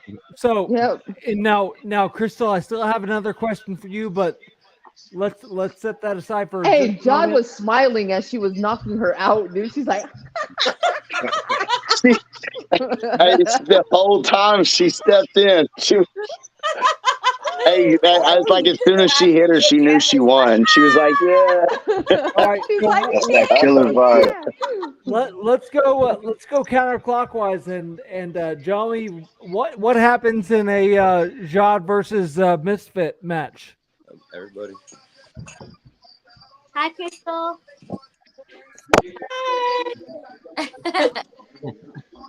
Fuck you. Joey, all right, well, Joey, are you frozen again? Are you? All right. Yeah, I think Joey. Hitman, what happens in Jade versus Christine? Sorry. Oh, knockout live, Christine. Joey, what happens in Jade versus Christine? Another masterclass by the GOAT. All right, Keith, we're going to you. That was like, come on, Christine's the GOAT. Like ain't you don't beat the GOAT. All right, Redneck, what do you got? I think Jared and Jomi should fight for the title. Jared by Hey. I love that. That's a real. Thanks, I love bro. that comment. Appreciate it, bro. All right, Russ. I mean, absolutely. Oh, it's gonna be easy work for Misfit for sure. Easy payday, easy work. Big face. What is on your mind? I want to say it was what a quick card, right? Don't you guys feel like that was a really quick night It was of so fights, fast. man? It was so fast. A lot We of had a lot of knockouts. fun. Yeah, it was a I whole lot low of key- first round finishes. I think like 5 or 6 first round finishes. It was great. I low key like that little ring to fight in. We got some wheel spinning to do, and then I got a question for. Actually, let me ask my question first. Crystal, Yeah. what's next for you? What do you have going on? Like my next fight? Yeah. Yes, and etc. Well, like, what's your next fight? What's going on in your life? I mean, what's going on in your life, girl? Nobody cares. Yeah, wow. Dave Wow. cares. What's going on with your life? That's a Now, deep Christine, question why there. did you have to like mock the Southern accent? I feel like I'm. Well, my God. Well, my God. Well, my God. Dave cares because I beat Dave up every day. No, You lie like a rug. Who's next for you, and what's going on in your life? Honestly, I don't know who's next. I don't know who's next for me. It don't I matter. think that so like, we have like, we can match me with Katarina. Like, that'd be fine, but I also think we don't have a very steep 135 division, so I feel like we need to have a girl in 135 that builds up, and I don't know who I'm fighting next, but like, say Katarina's coming in and people think that she's the best 135er coming in, I would rather fight her when she has a fight underneath her, so it would be a better fight built up than like fighting a debuter. You know what I mean? Yeah. So Fuck that. Establish her dominance right off the back. Just whoop her ass. So I'll be able. I'm happy to whoop anybody's ass coming in. You know what I'm saying? So what about Jessica Borga at 135 or 145? Like she looked pretty good in her debut. Well, we're teammates now, so I know how she fights, but she can't make 135. She can't make 135. Okay. So, but she's 145, 155. Would you be willing to sign that contract? Well, she's my teammate, so I mean. So no. Huh? Not to. So is that a no? I mean, I guess I don't want to fight at 145 or 55 because that's not my weight class. That's too big for me. That'd be like Christine, I'd be fat. Yeah, I got that. Hey, that creatine is no joke, guys. What, Dave? What is it? I said, called him fat. I said, personally, I wouldn't take that type of disrespect. Let me just tell you, Dave, there was no disrespect intended at all. Look, fuck everybody, I'm going to bed. But all right, you know man. what I love? You know what I love is me and Dave talk about it. Oh, everybody's fat, but we see each other like off fight camp. Probably. Listen, I'm a fat boy. Everybody knows this. Ain't no surprise. I'm not supposed to tell everybody my weight anymore because people get scared and don't want to fight. Good Lord. Big face. Yeah, I would like to Yes, I would like to stay in 135. I mean, if I need to go to 125, I can. I definitely can. I'd rather do catch weight at 130 just because I'm super curvy, so but whoever I need to fight, I'm not scared to fight anybody. So whatever is gonna get me going up, I'm happy to do it. I'm always game. I'll always fight. Jawd was my very first, and when I came in fighting Jawd, my very first fight, even asked Christine. That was my very first fight. She knew what I was against. She knew who I didn't have backing me. The type of shit I had behind me. Mm-hmm. I had nobody behind me in my first fight. Yeah. I didn't give up that fight. And that was that, Jawd was probably my most challenging fight to date. You know what I mean? And my last fights before being with Shift, I didn't have anybody behind me. So, it just, I'll never give up in a fight, and I'm happy to take any hard fight, but I want to stay 135 or under. I'm not going to go to 145. That's crazy. Listen, I think we've all seen, and we can all attest to the fact that you are not giving up. I'm not giving up. I've seen your face after some of these fights. We've all seen it, right? Yeah. All right. So, Big Face, take us away. What else you got, my friend? Well, first of all, man, I want to thank every fighter that came on tonight, man. You guys have made it a spectacular night where we had more champs on in one night on the live than I think's ever happened before. And it's always about the fighters for me, for us at Knuckletown. Thank you so much to every fighter that showed up tonight, man. Really appreciate you guys. Love you guys. Love y'all. Thanks for having us. I hope everyone enjoyed it. Thanks, y'all. I had a lot of fun watching this fight with you guys, man. You guys gave us some great insights. I hope everyone enjoyed it, man. Have a great night, man, from Knuckletown. Have a great night. All right. Do some. Welcome to Knuckletown. Yeah. Please tell me that I can't, that I won't, that I fail, that I'll never make it out, yeah. Please tell me all the bad, never good, fill my head full of every single doubt, yeah. Please say any negative thoughts, I pop off when I hear people say I cannot. I get off to the thought of proving everyone wrong, I won't stop to the top, so you better back off and get lost. I'ma stay loud, stay proud, never running out, never heading south. I'll be spreading out, call it word of mouth, can't put me down, I'll be getting loud. You can have it douse, not what I'm about, have your f***ing cloud, it be raining now, I keep making sound, go another round, I'm legend bound, can't stop me now. Welcome to Knuckletown. A slow burn like a disease. Just tell me that I can and show you things that you couldn't believe. Just tell me that